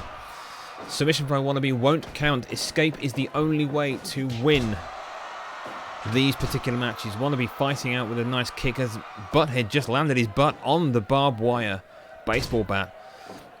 Leg kick there from Wannabe, again trying to reduce Butthead's ability to move around quick, and goes with the overhead neck breaker, now picking up the baseball bat with the barbed wire. Oh, connects with the back and again connects with the head. That's got to draw some blood. That's not looking good for Butthead right now. How he's not bleeding, I don't quite know right now. And again, oh my god, he's just driven his head into the baseball bat. Oh, that's payback. In with the hammer blows on top. Wannabe fighting his way out of it, does not want any more of that. Slap, and then the European uppercut. I think he probably was using cat food, he just didn't know it. Wannabe with some nice left hand hooks there. And Wannabe's going for the climb. This could be it. Oh, no. Butthead can't react. He's too dazed. And he's up. He's too slow. That's it. We have our second entrant into the next stage of the Thunderbutt Cage Deathmatch Tournament Challenge. I had to think what it was called for a second there. These matches are often very, very quick fire. And that one proved no different. Just over, or just under 6.5 minutes, that was done. That means Butthead has been eliminated from this tournament. Wannabe will go forward, and he will face Dwayne in the next round of the Thunderbutt Cage Deathmatch Tournament Challenge. The next match will see our very own CCW original, Richie Cranium, taking on another original in the form of Viva La Maxter. Let's head straight to that match and get it underway. And we are off. Fresh weapons in the ring. It's Battle of the Bowlies again. We have been here before. These two have faced off. A nice smash there from Mac. Getting early, going in again with the forearm smash. Richie with the slight height advantage. Kind of, Meggy. I kind of make it up as I go along, to be honest with you. They did, yeah. They're actually for realsies. I know, weird, right? Who'd have thought it? Right, let's turn my ugly face off and concentrate on the match. So that's where I came from. Yes, it's not the birds and the bees. It is actually all from CCW. You're welcome. Richie thrown into the corner, and a body slam there takes him out. And Mac going with the flip. looking to get in early with the damage on Richie. Richie is not the man you want to take lightly. And going in with a submission on the arm, working to weaken that arm already, and then nasty rate with the boots. Although don't forget, actually, Mac is wearing rather weird boots with no soles on. I think he thought they had soles on, but I think he got stiffed. I'm not sure, really. So both men looking to get some leeway here with 3 minutes gone in this match. DDT, lovely execution there, putting Richie to the floor. Mac just missing with that swinging uppercut. Russian leg sweep into the armbar. Richie looking for the break, punches his way out of that one with absolute authority. And again, Mac back in. Of course, rope breaks will not count here in this match. Anything goes, particularly in this one. Match number 3 of the Thunderbutt Cage Deathmatch Tournament Challenge here. Richie pulling Mac back. And what the hell? Was that a knee or was that a crotch shot? I'm not quite sure. Lovely Pele kick from Mac, putting Richie to the floor again. And the head drag takeover puts him down and pulling Mac in the middle. Elbows simply to take him away. But Mac just kicking his way out of that one, not wanting any more of it. And now Richie going with the neck wrench. Again, just to weaken him, but sent to the corner for his troubles. Mac going in for the run with the running rising knee straight into the chin of Richie. Both men are down. Mac up first even. It's the bald heads confusing me, okay? Nice cutter move there on to Richie. Mac goes up high again, waiting. Goes in with a spinning heel kick. Puts Richie to the floor and the spinning. Was that a 360? I think that was almost a 360. The suplex though from Richie, putting Mac into the floor. 6 minutes gone now. Neither man has gone for the escape on this one yet. And straight in. Stretching Mac out there as best he can, whilst the referee pays no mind to it whatsoever. And again, the submission move on just to stretch Mac out a little bit, make him a little bit more uncomfortable. Oh, goes with a knee drop on the stomach from up high. Both men looking gassed already. Now with the... Oh, he gets the hammer. Is swinging at Richie's stomach, making some damage, but Richie not backing down, keeps going at him. Just running straight through. Mac goes up high with the diving headbutt, but he takes as much of that as Mac does. Couldn't capitalise. Mac back on the upper hand, but no, is this a reversal?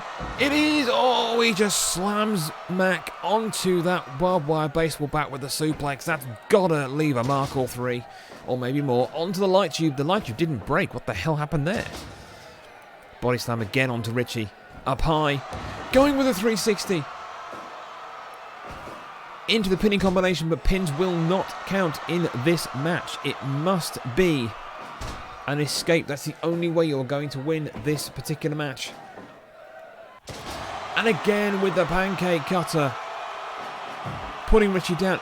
Mac just runs into the corner in excitement. The uppercut slap puts Richie to the floor. Traffic is pretty much one way at this point for Mac. He's taking the upper hand quite clearly. But now Richie looking for some space. Going the running bulldog, puts him on the floor. And again in the submission, just to try and weaken those legs and knees if you can. 10 minutes gone. You think Diggity can afford lawyers? Seriously. Mac is going for the climb. I think he's got it. He's put Richie down. Mac is going to go through, I think. Richie can't get there quick enough. Mac goes through to the next round. Richie cranium. Again, Richie is going to be so disappointed with that one. So disappointed. He's put up a hell of a fight in that match, but he has been eliminated, sadly, from the tournament in the first round. But well done, Viva La Maxter. You are through to the semi-final stage of the Thunderbutt Cage Deathmatch Tournament Challenge. Our final match in this first round will see Ryu take on the debutant here. Well, he's actually not a debutant anymore. He's been in a little while now. But anyway, I'm going to call him that. The debutant here in CCW. For the sake of this tournament, it is King Duckett. We'll take you straight to that match right away. Let's go. Fight! Here we go then. Rio going with the early kick, but Duckets literally ducks underneath it with his own kick to return.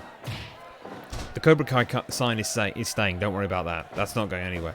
That's too good. I'm not getting rid of that one.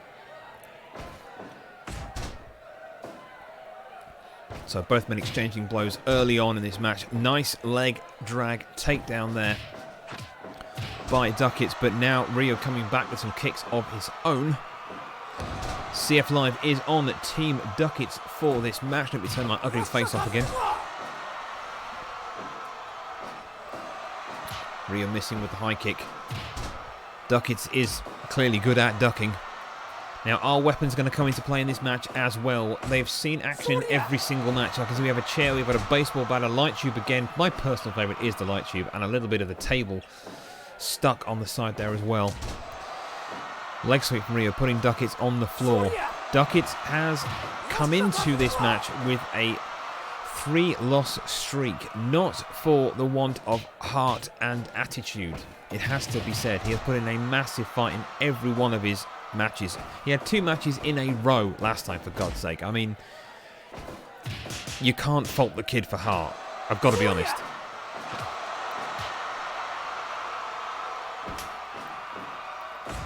If it walks like a ducket and talks like a ducket, exactly. It's a ducket. Nice arm twist and break there. Beaver. It could be a beaver. Weirder things have been seen in space, that's all I'm saying. Ryu in with the kick. And going the mount, but no, Ducky's managed to kick his way out of that one. 3.5 minutes gone in this final match of the first round of the Thunderbutt Cage Deathmatch Tournament Challenge, which will guarantee a new Thunderbutt champion tonight. Raphael eliminated in the first match of this first round. Now Duckett's looking for an upper hand here and was looking to line up for a charge to the corner, but Rio just getting out of the way. Oh, Duckett's thrown into the cage. That's the first time the cage has been used as a weapon in this match. Duckett's working on the arm of Rio, wanting to weaken him, just goes in with a sharp elbows as well, just going with a quick offense here. Rio in the corner with the uppercuts. Vicious uppercuts, 2 in a row. Leaving Duckett's giddy, but just goes with a slam into the corner. Does not want to take any more of that from Rio. Nice hold there, looking to try and get some way back into this match against Rio, but Rio with the fast feet, just making those feet pay. I don't know what's happening tonight. Maybe it's the occasion getting to some, but we are seeing some unexpected results tonight so far. Rio going for the baseball bat. I think Duckett's just about blocked that one, but he comes back with a heel kick spinning into Duckett's face. It's not looking good for Duckett right now. He needs to pull something out the bag and fight back on this one. The mount, the punch is just railing down. The referee can do nothing about it. It's a cage deathmatch challenge. Anything goes in these matches. It only ends when you escape. The uppercut puts Duckett's to the floor, and the spinning kick again connects with the side of the head on Duckett's. He's taking an absolute beating in this match so far. This has to be wearing him down, something chronic right now. Elikil seems to have lost his thoughts. He's going to need to get them back. He is in a match later on tonight in CCW Crisp and Juicy. Meanwhile, Duckett's put to the floor once again. And apparently Diggity's lost his pants. That's really quite concerning. I don't really want to see that. Thanks. Rio taken for the run on a lovely arm drag there. Goes in for the sleeper hold on the neck. Duckett's just needs to string some offense together. And the headbutts. Oh my God, the headbutts from Rio. We've never seen him do that before. But again, the referee can do nothing about this. It's all legal. Duckett's falling to the floor after that shot with the left. He's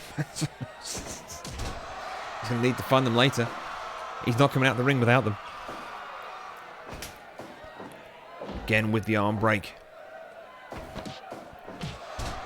Raining down with a hard chop on the neck. But no, Rio is straight back up and fighting back. Sent for the Irish whip. Running it into an uppercut there. This is the longest match, though, so far, I think, of our first round. Rio's going for it. Ryu's going for it. Duckett can't answer. He's down. I think Duckett might be out. He's out cold, pretty much.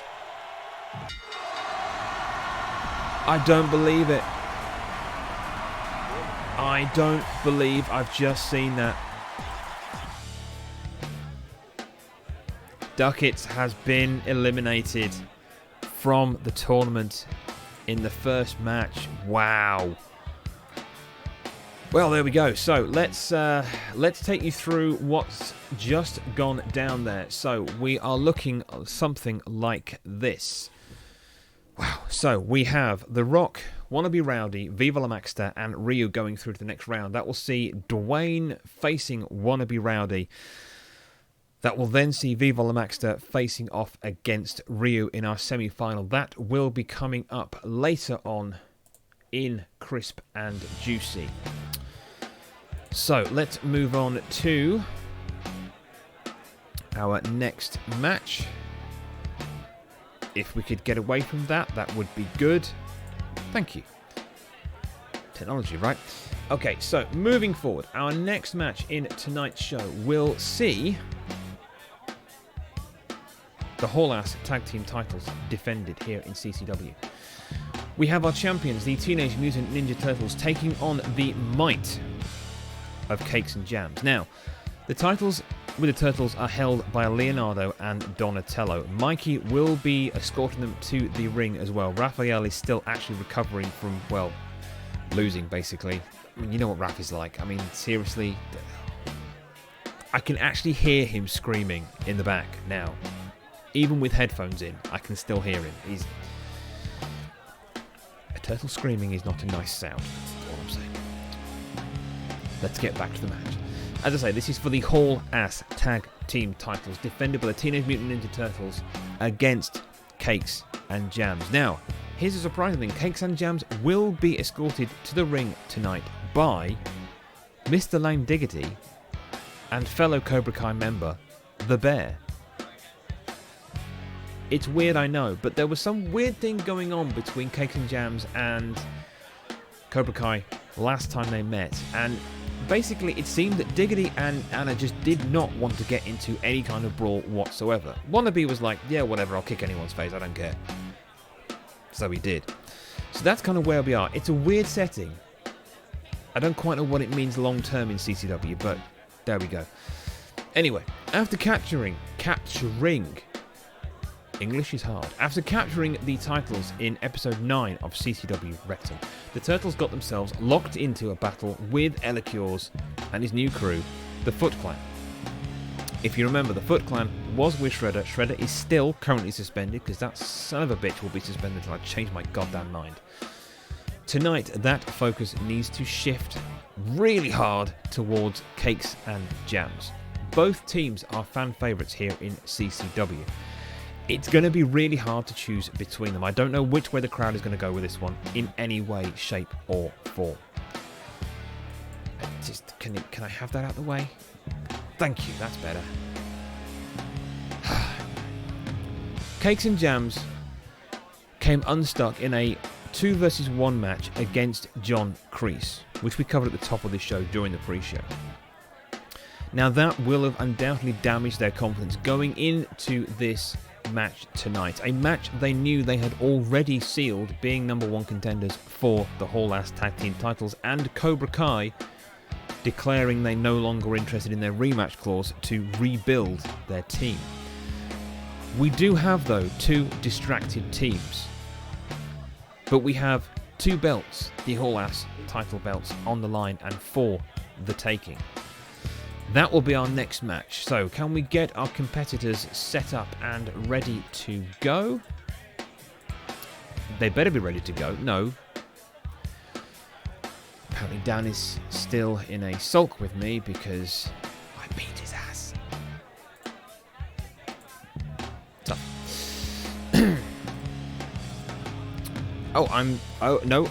I'm hearing that apparently Raphael will actually be accompanying the rest of the Turtles to the ring. He's stopped screaming and has decided he's going to actually join them. Well, how nice of him. How delightful. It's good to know he actually wants to support his team and not be a little crybaby in the back. Honestly. I don't know. I think he's highly strung or something. But anyway, right. I think we are pretty much there. There we go. Right, everybody is ready by the looks of it. We are good to go for this match. Let me just check everything else is in good order before we send you down to the ring. Yep, everything looks good. Okay, let's take you down to ringside. And we will get this match underway. This is the Teenage Mutant Ninja Turtles taking on the challengers to their titles, Cakes and Jams. Let's go! Coming to the ring first are the challengers. Anna Cakes, Skoy Jams. They are Cakes and Jams.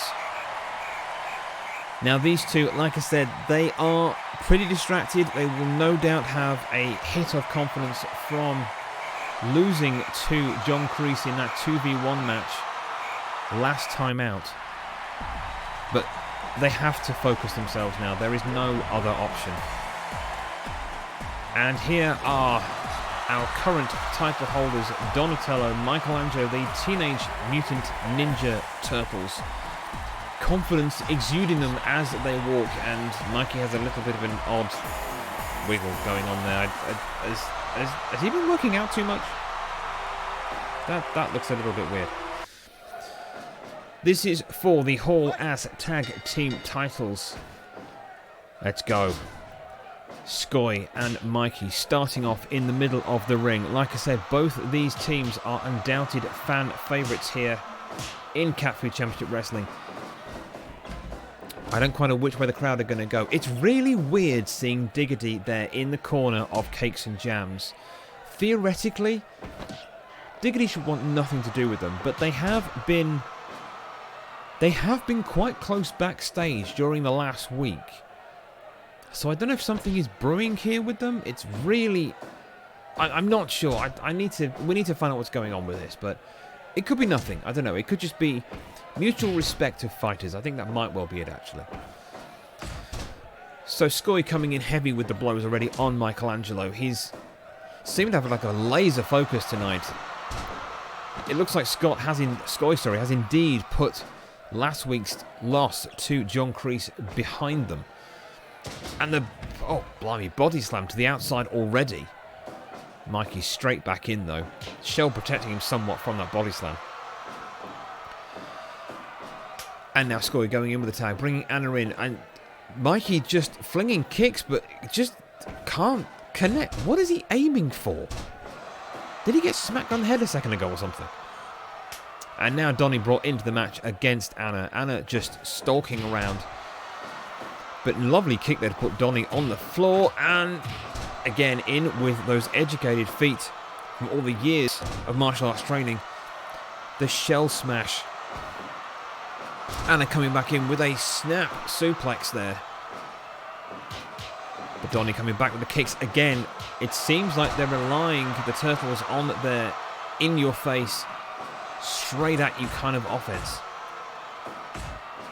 This is true. I don't think Donnie can get on Anna's level. I don't think anyone in CCW can get on Anna's level. I just don't think it's possible. I mean, if you've seen Anna before in matches here, you'll know that's true, because my God, she can kick some ass. Skoy trying to keep Donnie in their corner. But Donnie fighting out with a nice kick there, looking for a way to get past Skoy, but Skoy's so flipping massive, he can't get around him. The kick gets some separation, and finally he gets to bring in Mikey for the tag. Not sure how happy Mikey is with going to go back in the ring with Skoy, but Skoy ducks under. And again. Oh! Mikey missed the knee. Went underneath it. And now they're just staring down the ring. The chops and the elbow going back in. The elbow wins the day on that exchange. Going for the run. Dropping the shell with a swanton from the ropes.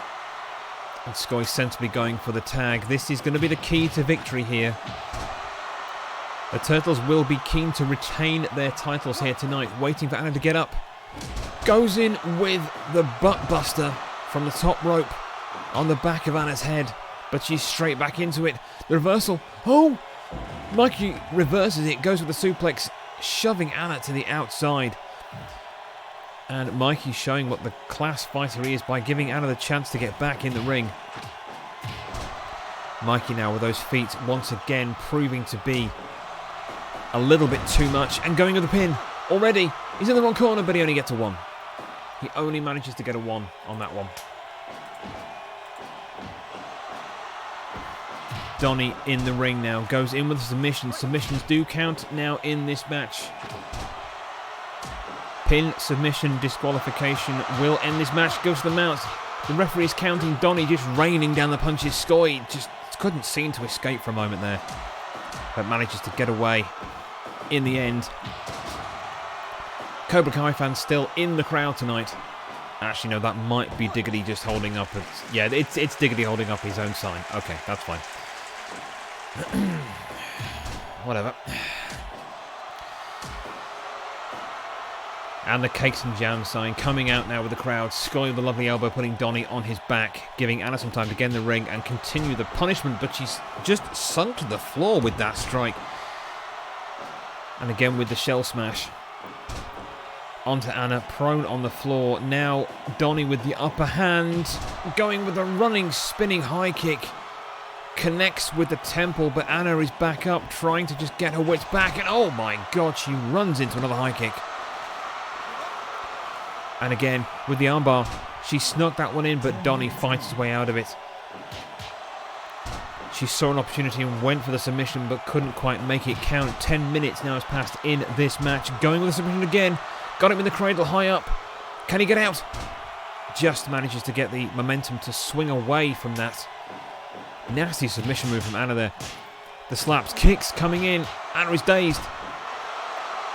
Michelangelo getting confident, adjusting his wristbands there just to get some sweat away, to get the grip better back on his hands. And Anna fights out with a lovely rolling backflip kick. Sky comes back in the ring.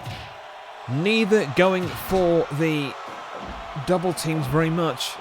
The stomps raining in on Mikey. I think Sky's tactic now is he goes for the knuckle duster on the top of the head.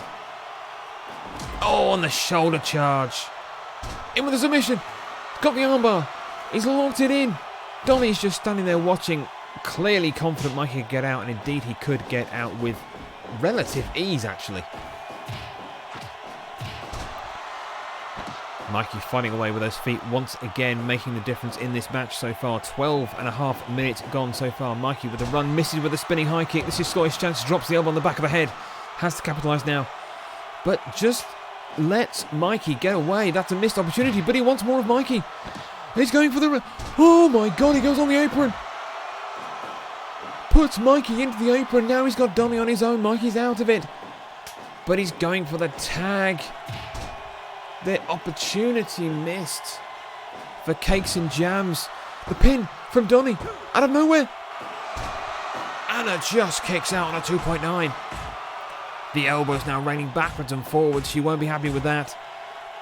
The Turtles nearly retain, and the super kick puts Anna down, but she's back up with her own spinning heel kick. Puts Donnie on the floor. He's back up. Sky waiting for his opportunity. Oh, driving Donnie into the mat. Goes in for the pin. This could be it. Kicks out of 2. Kicks out of 2.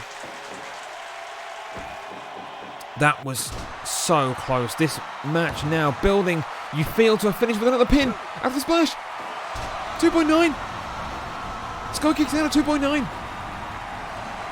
Same the final challenge. Oh, and driving Donnie again. Head and shoulders first into the mat. Not happy yet. Sky wants more, but he gets pulled with the neck takedown.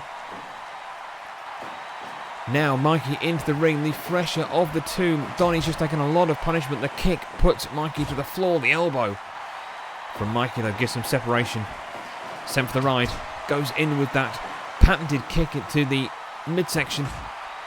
Sky's not done. They're just a straight slap.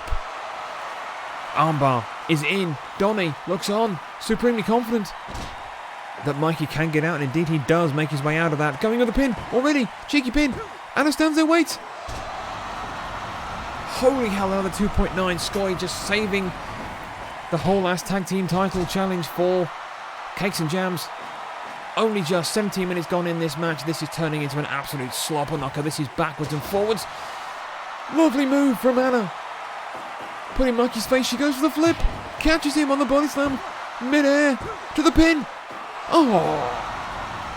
The 2.9, they nearly have the titles in their hands there. Mikey kicks out to save the titles once more for the Turtles. And again, they lock up Anna with a driver again on Donnie. He's taken so much punishment to that neck and back region. Thrown for the ride. And she gets him with that spinning Hurricane Rana. How she got that, I don't know. Standing, Swanton, onto him. For the pin, for the titles. 2.9 again. And he gets revenge, going off the middle rope. Gets the shell smash again on Anna. Pulls her forward, goes to the top again. The frog smash is in. Oh my god. The Turtles have retained. The Turtles have retained the whole ass tag team titles. Oh my god. They just retained the titles with a frog splash to a pin from the top rope from Donnie, having taken so much damage from Sky, and they just come back, showing the heart of champions. Donnie pulling the win out to retain the titles for the Turtles. What a match. Wow, the Turtles are not the favourites of our crowd here tonight now, but that was a hell of a match. Wow.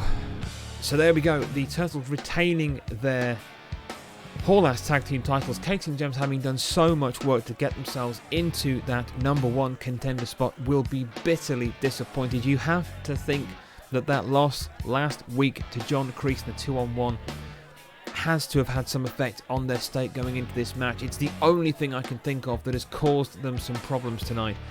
They were on the point for most of that match though, but just the Turtles just pinching it. They were just a little bit too much for them in the end, but wow. What a match. Okay. That said and done, that is our whole ass tag team titles defense sorted. Turtles retaining, Cakes and Jams going home empty-handed. After that 19-minute match into a pinfall.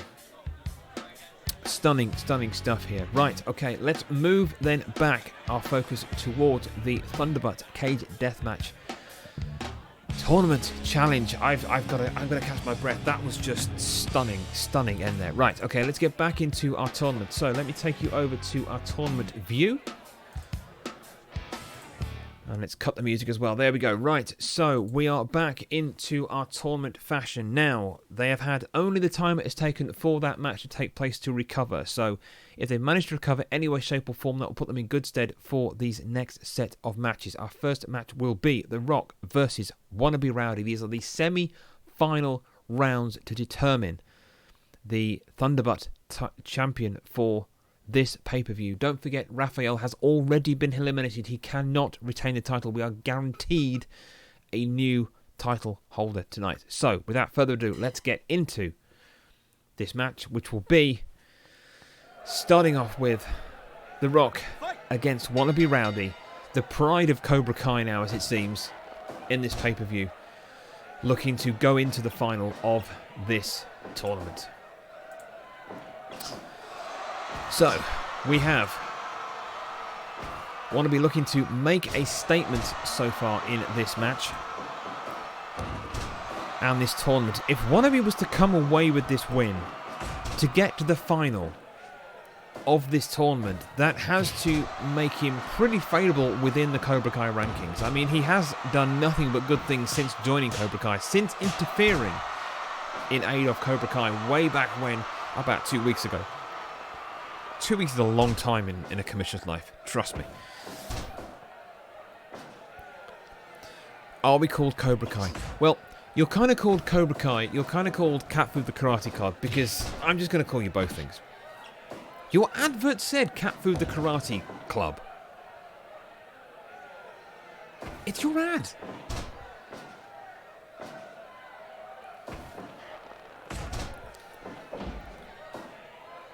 Let's just say the names are interchangeable. For now. Do I know how confusing? Well, yes, but also it's your team. You're the Overlord. I mean, you didn't actually really tell me that's what the name was going to be. You complained earlier that that wasn't the name it was supposed to be, so what am I supposed to think? Seriously, Overlords these days. Such attitude. Rock in with the figure four. Trying to get some damage in on Wannabe Rowdy here. We are nearly 4 minutes gone in this match and I've not commentated one single iota until this point. But there we go. As Overlord, I command that you use whatever the right name is so the bear doesn't get confused. If the bear gets that confused that easy, you need to talk to the bear and stop medicating him, okay? Just stop it. Rowdy sent into the mat there with a nasty DDT. Wannabe Rowdy, the pride of Cat Food, the Karate Club. There you go, you happy now? Happy Diggity? Happy Overlord? Dwayne coming back with his own offense there, just wanted to get a bit of a break. 5 minutes gone now. Neither man attempted to climb the cage. I thought he was going to go for it, but he actually goes for a full 360 splash. And again! And once more for good measure. Punishing the Rock, but the Rock is straight back up this time.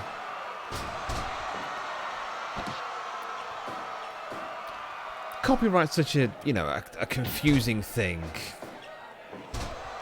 Ignorance is an excuse, right? Right? Yeah. Works for me. Rowdy coming with the kicks. Dwayne in with the punches. The snappy punches, it has to be said. They're really speedy punches. My God, he's not slowed down with age, that's for sure. Lariat, but just collapsing with the effort of that Lariat to put Wannabe on the floor. Elbow drop. And goes up for the rock bottom. But doesn't go to the cell. The cage side, sorry. So far in this, if you go for the climb on the cage, you're pretty much guaranteed to win. No one has been able to defend against the first person climbing the cage at this point. So we are 7.5 minutes gone. Dwayne is stepping up the offense now. Sends Wannabe for the ride. Goes in with a running lariat to the floor. Drives him, but no. And goes for the running elbow drop this time. Kind of the people's elbow, but not really. It's near enough. Everyone is inept for knocking people off the cage. That is very true. I don't know how we're supposed to deal with these, because it's like the kind of idea is you knock them off the cage. It's like no one told them this. Wannabe going up high again and going for the 360 splash onto the Rock. On the midsection. Taking the wind away from him. The elbow puts him down, but now he's gone for the climb. That's it. Surely that's it. Rock isn't up. That's it. We have our first entrant into the Thunderbutt Cage Deathmatch Tournament Challenge. Wannabe Rowdy has just booked his place and makes his Overlord extremely proud. He's just booked his place in the final of the tournament. Congratulations, Wannabe Rowdy. What a name to take out to get there as well. Knocking out the Rock from the tournament to get to the next stage. That then takes us to the second of our semi-final matches. As you can see, that is Viva la Maxter taking on one half of Street Fight in the form of Ryu. Let's go straight to that match without any further ado. What a match. So, second semi-final. It is on. Let's go. So, CCW original Viva la Maxter taking on Ryu. Ryu straight in with a kendo stick across the top of that bald head. Looking to daze his opponent early by the looks of it. Mac jumps. But just they kind of clatter heads at the ropes. I think they're still dazed from their last encounters. Nice forearm smash there from Mac. Lovely spinning kick there from Ryu, showing what his feet can do again early in this match, but misses with that one. I'm surprised no one has tried the climb from the start, actually. It's like, just go for it. What are you going to lose? Oh yeah, getting pulled off the cage from the top. That would kind of hurt. I did forget that. Ryu going in and putting Mac on the floor. Again with the hard offense. We are only 2 minutes into this match. And the big fists are coming out. Ryu skips away from the corner, doing his patented flip and going in with the stomach to the head combo kicks. Mac dazed, the heel kick on the top of the head, doing Mac no favours, but he seems to come round. That kind of knocks some sense back into him, oddly. Forearm smash. Into the scoop slam, and working on the side of the head with the fake boots. Again, another scoop slam. Goes to work on the legs, looking to take those kicks away from Ryu. That is a sensible strategy here in this match. Elbows, kicks. Ryu comes out of that one on top with a super kick. And Mac with a spinning heel kick of his own. Straight back up, but Mac is the second to get up out of that one. And again, another super kick there from Ryu, putting Mac to the floor. Spinning kick on the chest and mounts. No, but it's the armbar. Wants to take that power away from the arm. Ryu breaks away. Working on the back now. Pulls Mac back up. DDT driving Ryu into the floor. Taking absolutely no guff whatsoever. We will be heading into an advert break after the conclusion of this match as Mac goes up high with the rear splash onto the stomach, and again for good measure does it one more time. Pulls Ryu towards the centre. Goes in with a figure four, again trying to take away the power of those legs. The power of the legs of Ryu is something that is a make or break for opponents when fighting Ryu, but Mac just collapses. And again, the cut to the back. Mac just falling to the floor. He's looking done on his feet. This is not good. Even if he gets through, he's going to need to recover really quickly for the final a little bit later on in this show for the Thunderbutt title. Getting dragged in. Goes in with the figure four. Again, trying to take the legs away from Ryu. Working hard those today. A sensible way to attack. The scoop slam again, pulling Ryu through. Not going for the climb, is he? Nope. He's gone for the 360 on the midsection, but doesn't go straight to the cage side. Now Mac surely needs to get out. He needs to get out, but he wants to punish Ryu, clearly. I don't think Mac wants to win. I think he just wants to break Ryu. The monkey flip from the corner. Nicely executed from Ryu into the middle. And again, oh, the knees. This is all legal. Casper can do nothing to stop this. Some nasty knees to top of the head on Mac. That has got to knock some wind away from him. I don't think he's going to know what he's doing. It's purely on instinct now. The flying fist. Ryu comes straight back, though. Nice combo, feet and hands. And again, same thing. Finishing with that roundhouse kick. But Mac still stands in front of him and goes with the spinning kick of his own. He's got to get up and got to go for the cage. But no, Ryu's up too quick. He breaks out. With the neck breaker over the back from a suplex maneuver. Now come on, Mac, you need to get up here. Mac, you have to get up. You have to make the most of this. 9 minutes gone. Ryu will do nothing but punish you, and he's gone for the cage. This is exactly what I was saying it would happen. Mac is too late. Ryu is going to go through. Ryu is into the final. Our CCW original Viva La Maxter has been knocked out in the semi-final stages of the Thunderbutt Cage Deathmatch Tournament Challenge. Commiserations to Viva La Maxter, but there we go. We now have it confirmed. Ryu goes through. He will, in the final for the Thunderbutt Tournament, be facing the member of Cobra Kai, Cat Food, the Karate Club, Wannabe Rowdy. That final will be later on in this show. Now, as I said, we're going to go to a quick advert break. Don't go anywhere. The action continues on CCW Crisp and Juicy right after these messages. To the main event of CCW for the Hall-Ass Tag Team title. Speaking of which, here are our champions. Hey, you. Do you want to be a champion? Do you want to learn karate in an environment that emphasizes teamwork and totally fair play, and where failure is met with the support of your peers instead of an ass whooping. Then join Cat Food, the Karate Club, today.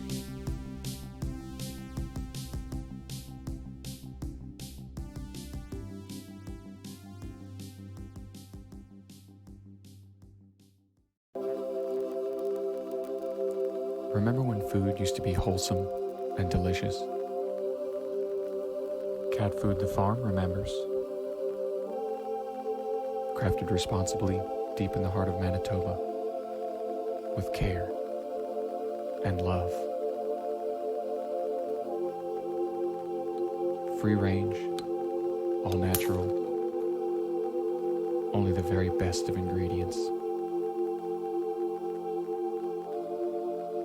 Simply delicious. May or may not be fit for human consumption. Eating may cause cancer, kidney disease, diabetes, lethargy, and existential crisis. Cat food. The food for cats.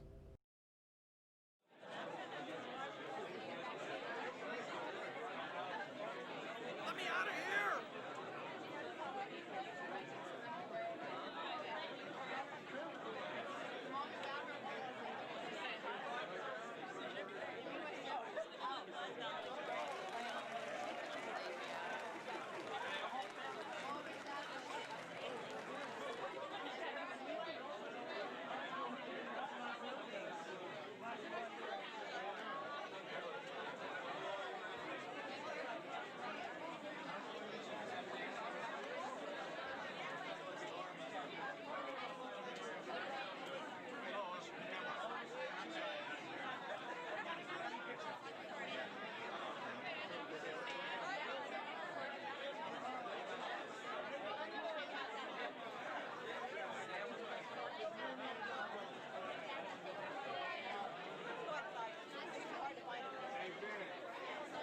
You are acting so weird and immature.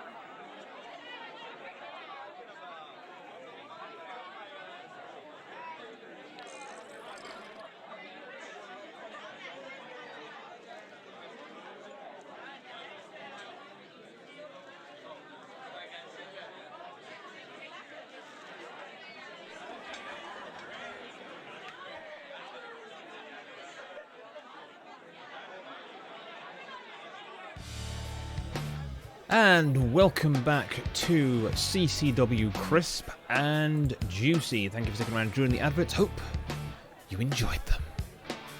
If you can enjoy advert breaks. So, I'm still recovering after those two matches in the Thunderbird Cage Deathmatch Tournament Challenge. Next, though, we have our 6-Intercontinental title belt on the line. This match will see our champion Max Music defend against the number one contender, Elicures. Now, they say you can judge the caliber of a person by the company they keep and their actions over words. The Foot Clan, well, let's just say they don't have the best reputation. And also, Elicure has kind of been messing with Megazord. So really, I don't quite know what's going on with Elicures. It's odd. He snuck his way to the top of the 6-inch title ladder.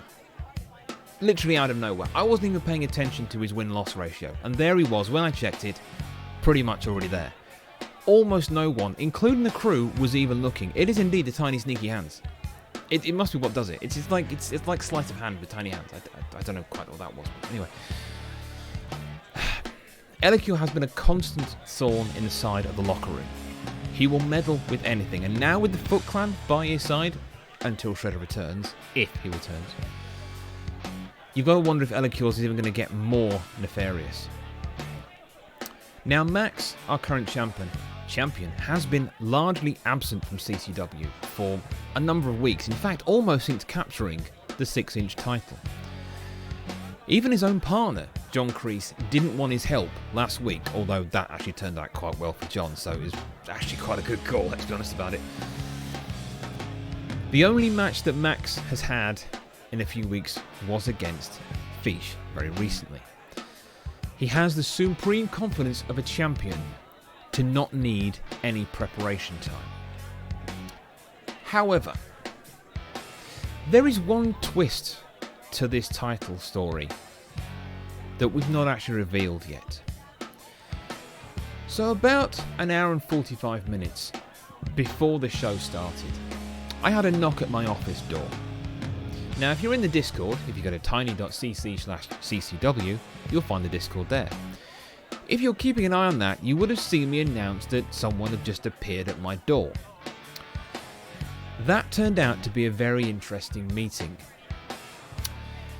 Now, Elicures is indeed the #1 contender. He is confirmed as taking part in this attack on Max Music to take that title from Max.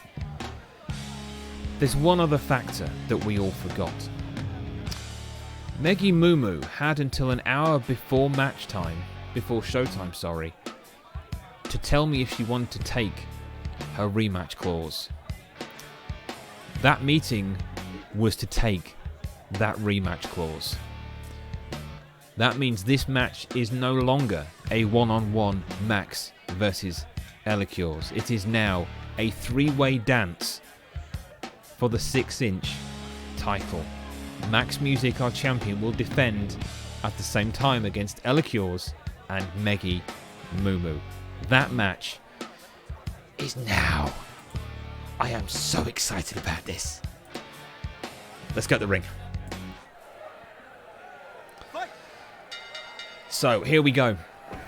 We are underway. This is a match to the first pinfall. Will decide the new title holder. If you have no idea, there is so much history between Meggy and Max.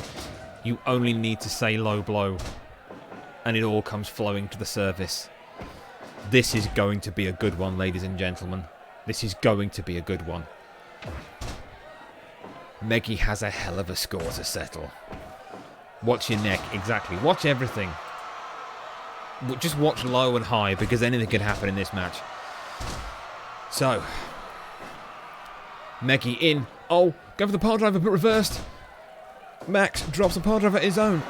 Elicure goes for the head rake on Meggy. Meggy and Max now facing off. Max, though, with a nice fireman carry to get Meggy out of the way.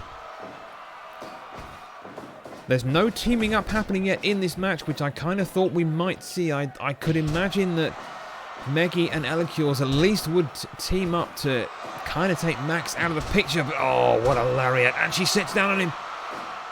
Not getting a one count even, but straight in there. And Elicure going for the pin, but broken up by Meggy. Don't forget, Max does not have to be pinned to lose this title.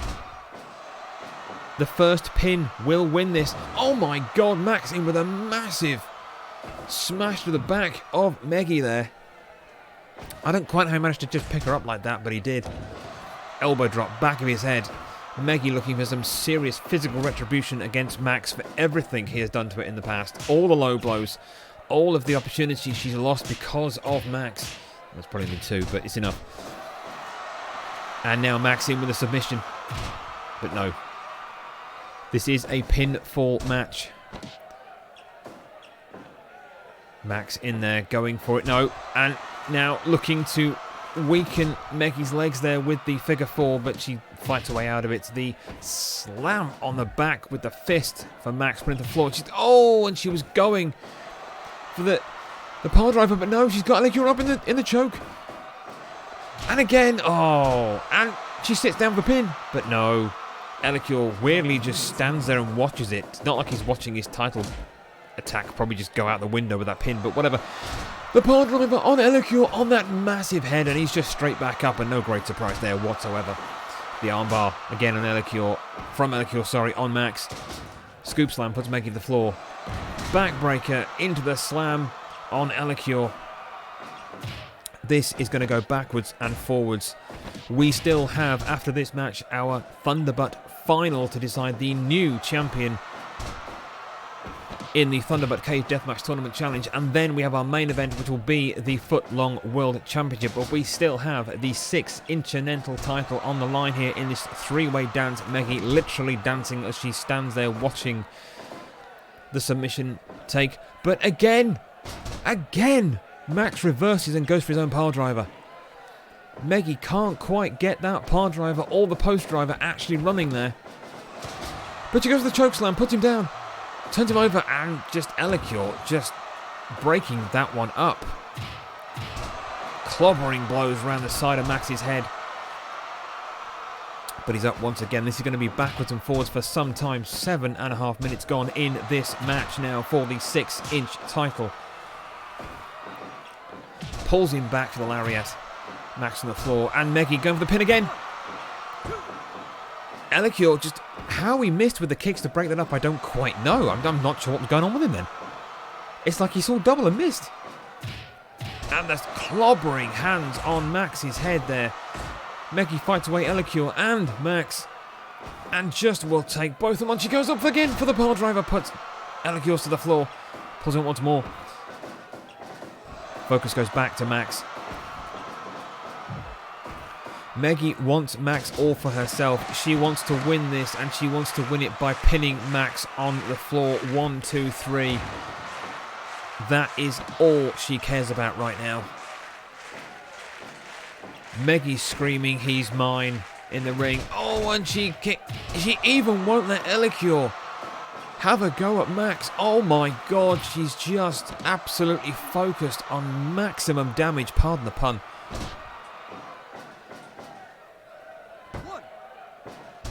Just the 1 count there from Max to try and retain his title. 10 minutes gone now in this match. Again, remember, the first pinfall will win this belt. Max does not have to be pinned to lose his belt tonight. The submission there, it won't count. It is a pinfall only to win this one. And going in with the driver, putting the back shoulder, and neck of Meggy into the floor and straight into the figure 4 from Elicure's. That's nasty moves there. Chokeslam. Max is put down hard by Meggy. Both of them in the ring. Elicure sees his opportunity, but runs straight between the middle of them. That's not really the best tactic. Lovely move there. Oh, she missed with the shoulder charge. The post driver. She's nailed it, the post driver. The pin. She can't get the pin, though. She needs to pin. Max was out of it. She had to go for the pin and didn't quite manage to get there. And she's up. Pausing for that massive suplex from the Doctor, driving Meggy down into the mat. And again, Max going in on the leg. Non-stop backwards and forwards action here. Elicure misses with a drop kick. Meggy dodges, punches the crap out of him. Post driver again. Pin, surely. Oh, she can't go for the pin. Elicure straight back up, goes with the cutter, putting Meggy to the floor. This could be Elicure's opportunity. No, what was he planning there? He went to the outside. Max is only going one way, and it's down and out. There he goes onto the apron, hard on the back of the head. Lariat puts Elicure's down.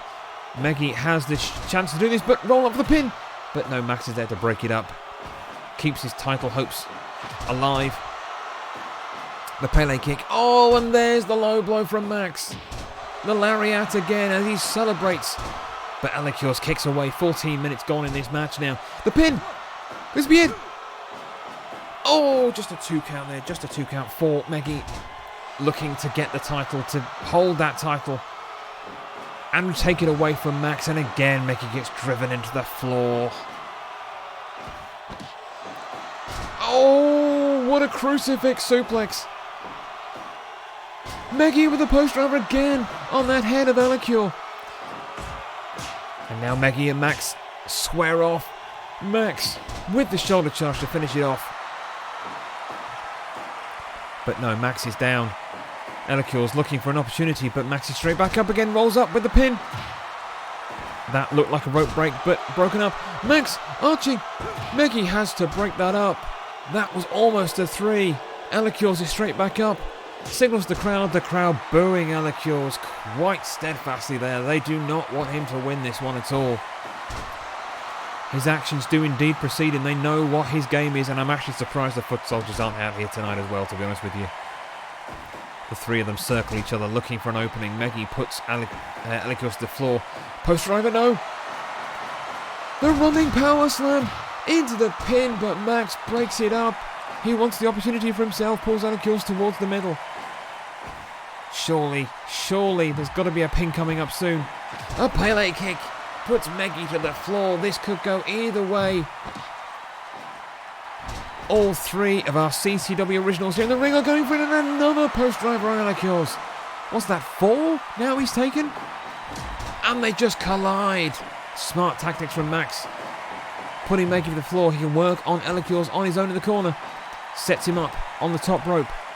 Meggy seeing the danger. Alakios reverses it. Oh, what a shoulder charge to take the pin away from Alakios. That was a stunning top rope move though from Alakios. That deserved the pin. Gut-wrench suplex puts Meggy down again. Max back on Alakios. Elbow to the floor. Another gut-wrench suplex, this time on Alakios to put him down. Meggy straight back onto Max. Scoop slam.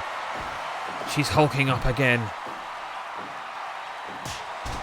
How these three are still going, I don't quite know. She's done it again. The pin. Surely Max can't respond. A 2. A 2.9. Oh my god, a 2.9. We nearly had a new champion there in Meggy Moo Moo. But Max puts her into the floor. We nearly had a new champion then. Alakios kicking away. Meggy just gets some breath. A sensible moment now. 20 minutes gone. Nearly a double team. The first double team we've seen in this match. Alakios fights out Lariat, puts Max to the floor, but an uppercut puts Meggy to the floor as well. Just backwards and forwards, and again the power bomb into the pin. Meggy breaks it up immediately. Max collapses. She hulks up, goes high. Oh, the frog splash. Sinks it onto Max. The pin. Who's being? Oh, just a 2 count. Just a 2 count. 21 minutes. Oh my god, I can't take much more of this. This is an amazing match. Roll up pin. Max can't break it up. Oh, he just comes to in time to break it up on the 2. That was like a 3. The arching pin. No, rope break there called by Casper. And oh my god, she's just thrown Max through the ropes to the outside, crashing into the barrier. Alakios, the running knee. Good God, she's got Max's number. And again, the running powerbomb. It's going to be a rope break though. But Alakios breaks it up anyway. And he goes for the rolling drop, but he can't get it in. The ankle lock is on. She kicks away though. Meggy is one of the strongest competitors here in CCW. She's got Max. She's got Max where she wants him. Puts his head back into the canvas. Alakios, chokeslam. No! Face smash into the floor. Max is out, but no, he's back with it again. And again with the German suplex. Rolls him. No! Oh, she can't get the pin because Alakios gets back up again.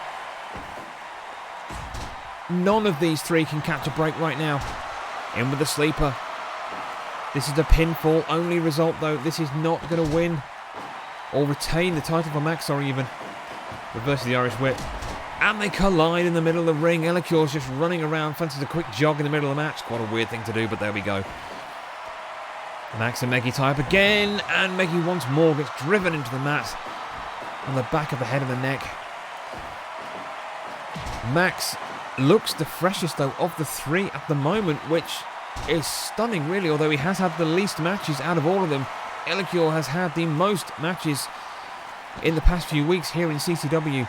Meggy a close second, but Max has had a hell of a rest really, considering he is the champion.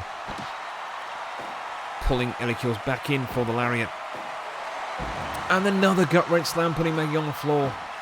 We're at the point now where if you can just get them both down, you're guaranteed the pin, but again it's broken up by Meggy this time and puts Max to the floor. She can't capitalise, she can't get her breath back.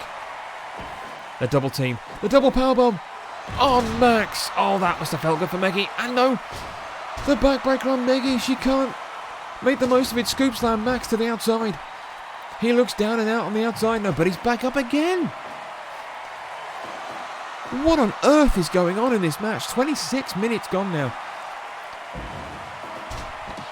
The pausings, lariat, but no, sorry, suplex even. The submission won't work. The lariat again. Meggy hulking up now. She needs to go for the pin. There has to be a pin soon. The opportunities are there, but it's if they're in the right mood to take them and the right mindset to take them and to see them when they happen, because the punishment all three have been taking in this match is absolutely off the chart tonight. I genuinely do not know how we have not had a winner decided yet. Roll-up pin. Max is back up though, saves it on the 1 count. Meggy, post driver on Max. That must have felt tremendous to execute that one finally on Max. She's been trying to get it all matched on him. Less dance, more spank, exactly. This is so far match of the night. I'm sorry everybody that's fought before, but this is match of the night for me at the moment. 29 minutes. This is a near half-hour slobber knocker. That's where we are, ladies and gentlemen. This is a guaranteed damn slobber knocker. Meggy pulls up Max, but Elicure with a Pele kick out of nowhere. The ankle lock on Meggy. Elicure wants nothing to do with that. He'll wait for the damage to happen. And again, goes on the armbar. This Meggy getting hard focused now with the submission moves.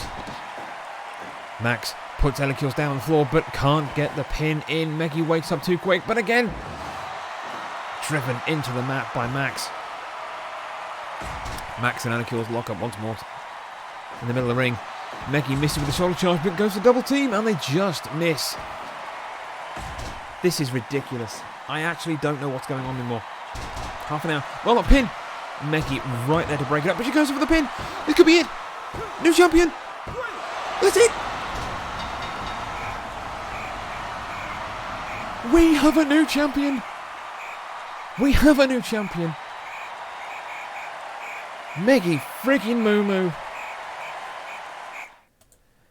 Meggy friggin' Moo is the new 6-Intercontinental champion. Oh my god, that is match of the year so far. That.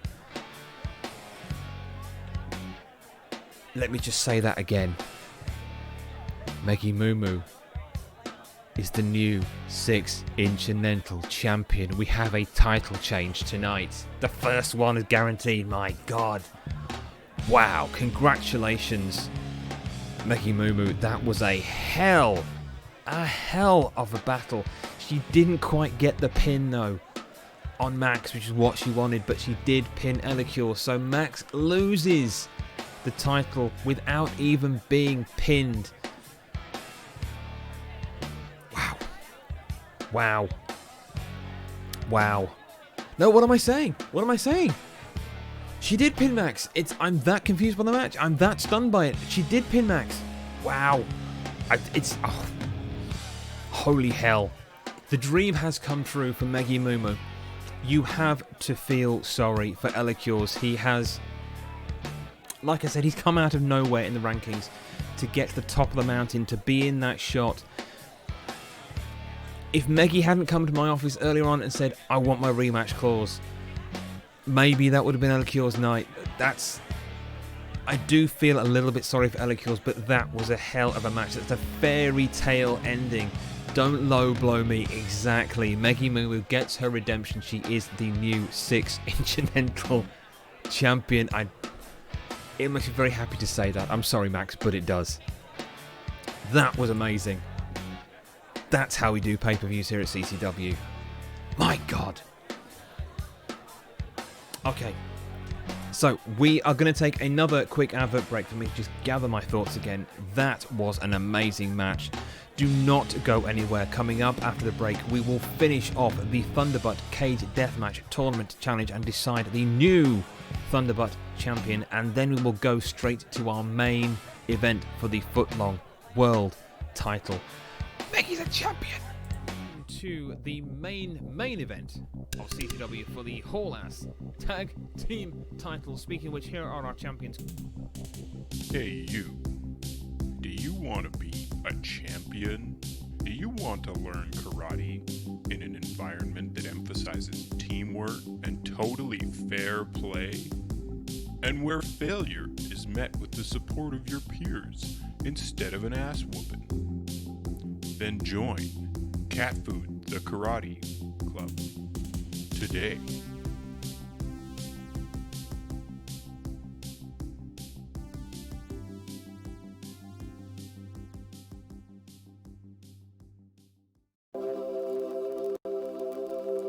Remember when food used to be wholesome and delicious?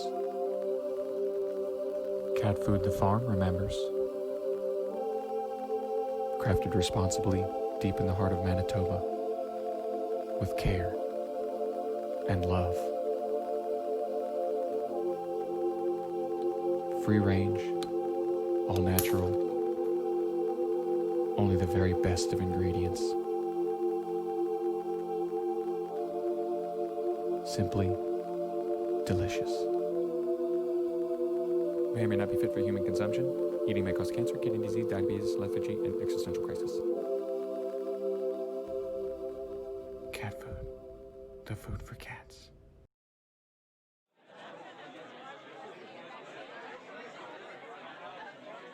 Let me out of here!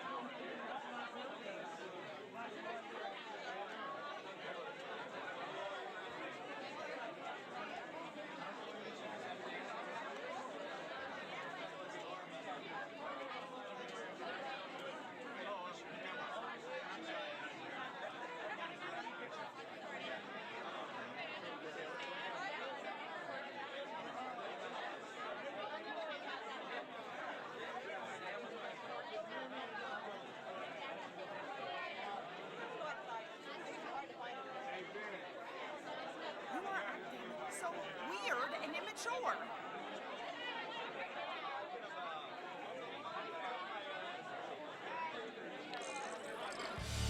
And welcome back to CCW Crisp and Juicy. I'll tell you what is crisp.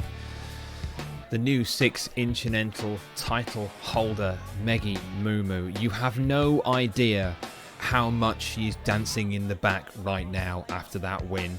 Max has just gone. He's left the building. There's mass celebrations going on now. CF is there. Elicure is even there as well, congratulating her. It's pretty much a massive party, and we still have not finished this show. Okay, we have to decide next the Thunderbutt Cage Deathmatch Tournament Challenge Final winner and our new Thunderbutt champion. See what I'm possibly, yeah. Right, let me take you straight over to what it looks like for our tournament so far. So, we started off with Raphael versus The Rock. Dwayne came through and took that one. Butthead took on Wannabe Rowdy, with Wannabe going through to face Dwayne in the next round. Richie was defeated by Viva La Maxter, and then Ryu took the challenge of King Duckett and came through. That then saw the semi-final with Dwayne facing off against Wannabe Rowdy. Wannabe is the first of our finalists in this Thunderbutt challenge.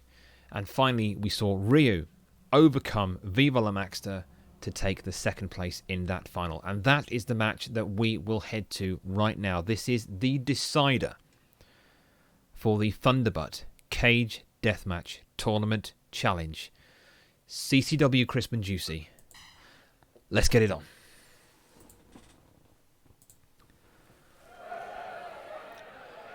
Here we go. The pride, the new pride of Cat Food, the Karate Club.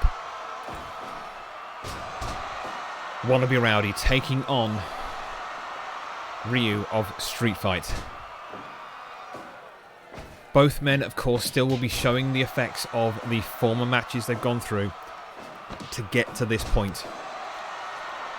Right now, it is all about the ability to just keep in the game, keep your head, and go for that cage as soon as you can. A lovely DDT from Wannabe Rowdy. I can actually hear Diggity screaming from just behind the curtain. Encouragement at Wannabe. In fact, no, that's not encouragement. No, he's... No, actually, I can't repeat what Diggity is currently saying at the back of the curtain. We'll move on swiftly, pretend if you heard anything. Can they hear that on the mics? No, okay, good, right, thank you. And again, Ryu coming up with the combo punches and kicks there, which again have been very useful to him, and fighting his way away from that. See, I think Ryu has been the dark horse in this tournament. I think he's been the dark horse in this tournament because he's been nothing but efficient against everyone so far. Wannabe is a rookie here in CCW. He has got a massive challenge in front of him, dressed in white with a black belt. And frankly, Rowdy has to employ any tactic he can, and that was a lovely dropkick, a somersault dropkick. He has to employ any tactic he can to get ahead and get a slight edge over Ryu, because he's going to have to knock him the hell out to win this one. Sent for the ride. They clash in the middle. The armbar pulling away, trying to take away the punch power from Ryu with the armbar there.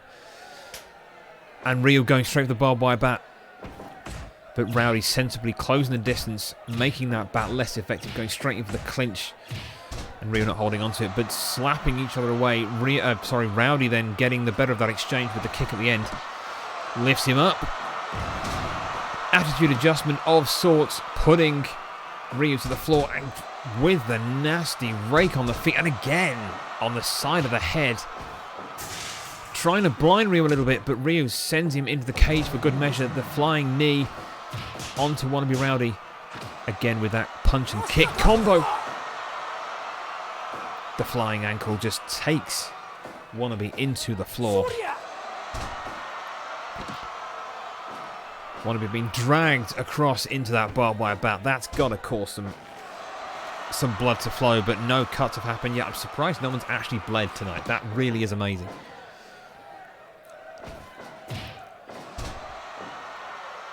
Takes him down with the knee drag, going up top with the 360 splash on top of the barbed wire baseball bat. Oh, and drives him down. Drives him down. And again, just Ryu with the break, just throwing him into that. I don't know. And he's gone for it. He's gone for it. Wannabe's gone for it. Ryu can't respond. There's no way. We've got a champion. Wannabe Rowdy. Wannabe Rowdy is the new Thunderbutt Cage Death Match Tournament Challenge title holder. What a champion's run for Wannabe Rowdy there. Congratulations, Wannabe. He is indeed the new champion for Thunderbutt here in CCW. Congratulations to Wannabe Rowdy. Wow. He just took out Ryu. I'm sorry, but if Wannabe's status within Cobra Kai is not off the chart right now, he's just brought home the gold for them. That's all I'm saying, Overlord. You know what I mean? That's all I'm saying.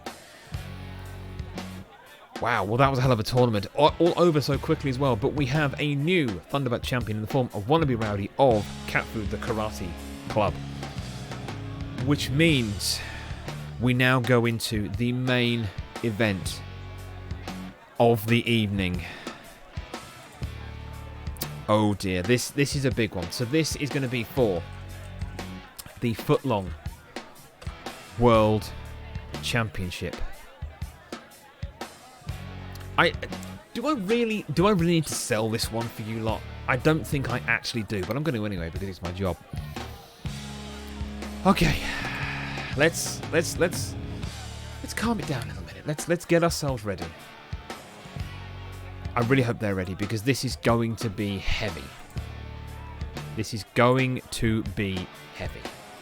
Right, let me make sure everyone is ready to go. Then we'll make sure this match is set up and ready to kick off. Right, I'm hearing whispers that they will not be on their own coming down to the ring. I'm hearing whispers that there will be support for each party in this match. It is a one-on-one. This will not be anything more than a one-to-one. I have very clearly instructed our curtain guys to make sure nobody interferes in this match. I want this to be a clean match. This is our foot-long title. This has to be a clean match. There is no mucking about with this one whatsoever. Right, okay, let's make sure we've got everything ready. And indeed, yes, we are going to have company to the ring for this match. Okay, so here it is. It's time, ladies and gentlemen. So Go Fish.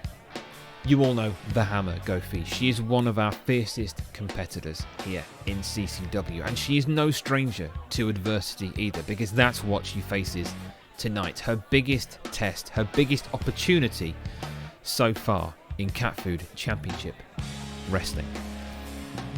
I have to wonder though if the loss to Max last week has affected her mindset at all. We saw that happen with Cakes and Jams earlier in their attack on the Hall-Ass Tag Team titles. Will it be the same here tonight? We'll find out soon enough. Ever since the controversial rope break gate, Fish has been on a collision course to capture the footlong World Championship. Now our current champion, none other than Woozle Effect, has been, how can I put this, cocky as ever since taking the title from The Undertaker back in episode 9 of CCW Rectum. This is his second spell here as the footlong world champion. He was the inaugural champion back, way back in episode number 1 of this show. He's been holding the title for 4 weeks since Moist and Flaky. Technically, he hasn't actually defended in that period, but 4 weeks is a good run, right? Yeah. Skeleton, thank you for following, much appreciated. So this is it, ladies and gentlemen. This is our main event. I cannot be more excited. This is Woozle Effect. The Hammer Go Fish. Hold on to your butts, everybody. We're going in. This is your main event of the evening for the footlong World Championship. Let's go.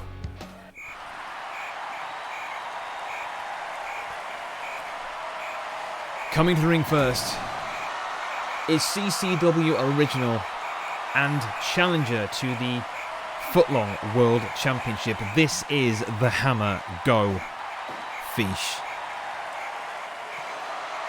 Need I say more? And coming to the ring is our champion, Woozle Effect.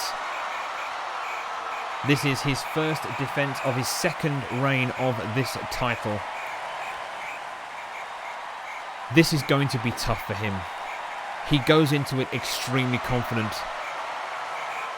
but I don't think it's going to be that easy. We're on. Let's go. This is the main event for the footlong World Championship. The early tie-up. They trade blows already. And already with a sleep hold. There we can see, indeed, our new 6 Intercontinental Champion is there in support of her close friend here in CCW. Backing her up. Everyone is under strict instruction to not interfere in this match. If there is any interference, I have told them I will stop the match and it will restart. And anyone interfering will be ejected from the building. Chris Jericho, there you can see in the corner of his stablemate in Woozle Order. Lovely Hurricane Run to take Woozle down into the corner. This match could go either way. If we get a slobber knocker like the 6-inch title defense, I'll be a happy bunny. If it goes anywhere near that kind of quality, this will be the best pay-per-view we have ever done. And frankly, with these two competitors, it's pretty much guaranteed to be one of the best. And an early pin there attempt, 2 minutes gone. Not even a 1 count. Woozle breaking out quickly, and the reversal puts the backdrop on him and drops the knee across the chest of Woozle. Fish almost stalking her prey here. Going in with a lovely kick, getting up first. Waiting there, dodges that slap from Woozle. She seems to have his number early on, but he goes in with the gorilla press. Throws her down hard to the ring, just narrowly misses, getting flung out. Drops the elbow across the neck, but Fish is straight back up. In with a sleep hold. Again, both competitors on the side of the ring are under strict instruction to not interfere. Now, I know Meggy will not interfere. That is not what she does here. Jericho, I'm not so sure. He knows what the penalties are. Nope, sleep hold still not working. He seemed to favouring that sleep hold. It is one of his favourite manoeuvres to go to. And a lariat there, lovely lariat off the Irish whip from Woozle, looking to retain his title. But the lariat ducked there by Fish. Up into the pile driver. The fall away pile driver, and going in with the submission. Can she get her foot on that rope? She couldn't, but she manages just to slip away from that as we hit the 5-minute mark. Hurricane Rana dinks him on his head. Baseball double feet into the side of the head of Woozle there as well. Standing splash for good effect. Feast thrown into the corner head first. Woozle tying her up in the corner and just throwing in the kicks. Absolutely no mercy being shown by our champion here. But he does not take any prisoners. Oh, the throwing powerbomb, my God. Fish prone, and he goes in for the splash for the pin. It's a 2.9 already. Is Woozle too much? Again with a powerbomb. 6.5 minutes. Another powerbomb. Woozle just showing his mean streak. The lariat puts her to the floor. Could this be it? A 2.9. Fish kicks out, saving her title shot, but it's all Woozle at the moment. She can't quite catch a break. But she naturally reverses, putting him in the corner, and with the flying fist, the neck breaker. Get some time to recover. They both get up at the same time. Oh, the backbreaker into the scoop slam. Fish needs to get up and get some separation as he goes to the top rope. Flies with a leg drop from the top rope. 8 minutes gone now. Woozle thrown to the corner, but he breaks his way out with a kick.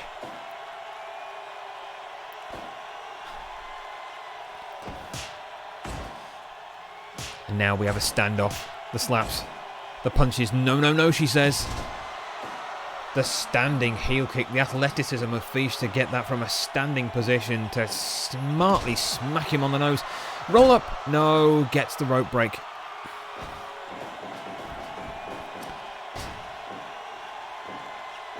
Taken down with the lariat there again, and he rolls her up, pulling for the powerbomb once more. The release powerbomb.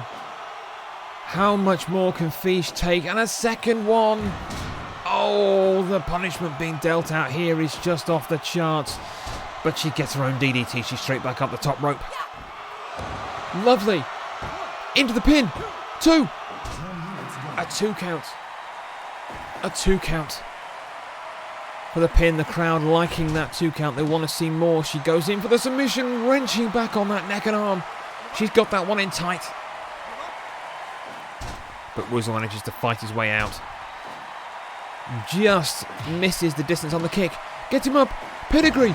Smashed Woozle to the floor. Back up again. But he reverses and gets... Oh my God, pulls the driver on her. Back of the neck being slammed in. Drop kick misses. So does the spinning lariat. Irish whip. Fish connects with the ankle. Going up high again. Once more. Into the splash. For the pin. Kicks out at 2. The match continues. Woozle still retains his title at this moment. Suplex held up a long time there by Fish, showing her strength. Goes for the run, and again connects to the heel kick, putting Woozle to the floor. Goes up high. Again connects with the splash. From the top rope. And again with a 2 count. Jericho getting himself involved in the match, distracting the referee. Fish paying no mind. Pedigree puts him down. Into the pin. The ref's not looking. What is this? The tactics. The tactics from the Woozle Lord of distracting the referee on the pinning combination. What is going on? The referee trying to stop Jericho. Jericho knows the penalties, but he didn't get in the ring. The pedigree again. Could this be it? Top rope. She wants to put an exclamation point at this, waiting for him to stand up. Gets him sweetly. The pin. She's there. Go Fish. Go Fish. Go Fish. We have a new champion. We have a new furlong champion. Oh my god. Fish is the new footlong world champion. Oh my god, she's just dethroned Woozle Effect. She's just dethroned Woozle Effect. That is... wow. So we've seen a new 6-inch champion in Megi Muru, and now our new foot-long world champion. The Hammer. Go Fish, ladies and gentlemen. What a way to close out CCW Crisp and Juicy. Oh my god. Can you believe it? Fish our new champion. A stunning, stunning match. A stunning card. What else can I say? This has been a superb pay-per-view. I have enjoyed it immensely. I hope you have too. That is the end of our broadcast tonight. We will see you next week for CCW Wrexham. Make sure you join in for that. For all the fallout from this show, get yourself to tiny.cc/CCW, which is our Discord home. We'll get all the news and updates on the fallout from that as we go through the week. This has been Cat Food Championship Wrestling. This has been Crisp and Juicy. We will see you next week for more CCW Wrexham. Until then, good night. Thank you for joining us.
Come on, Dan, cough up.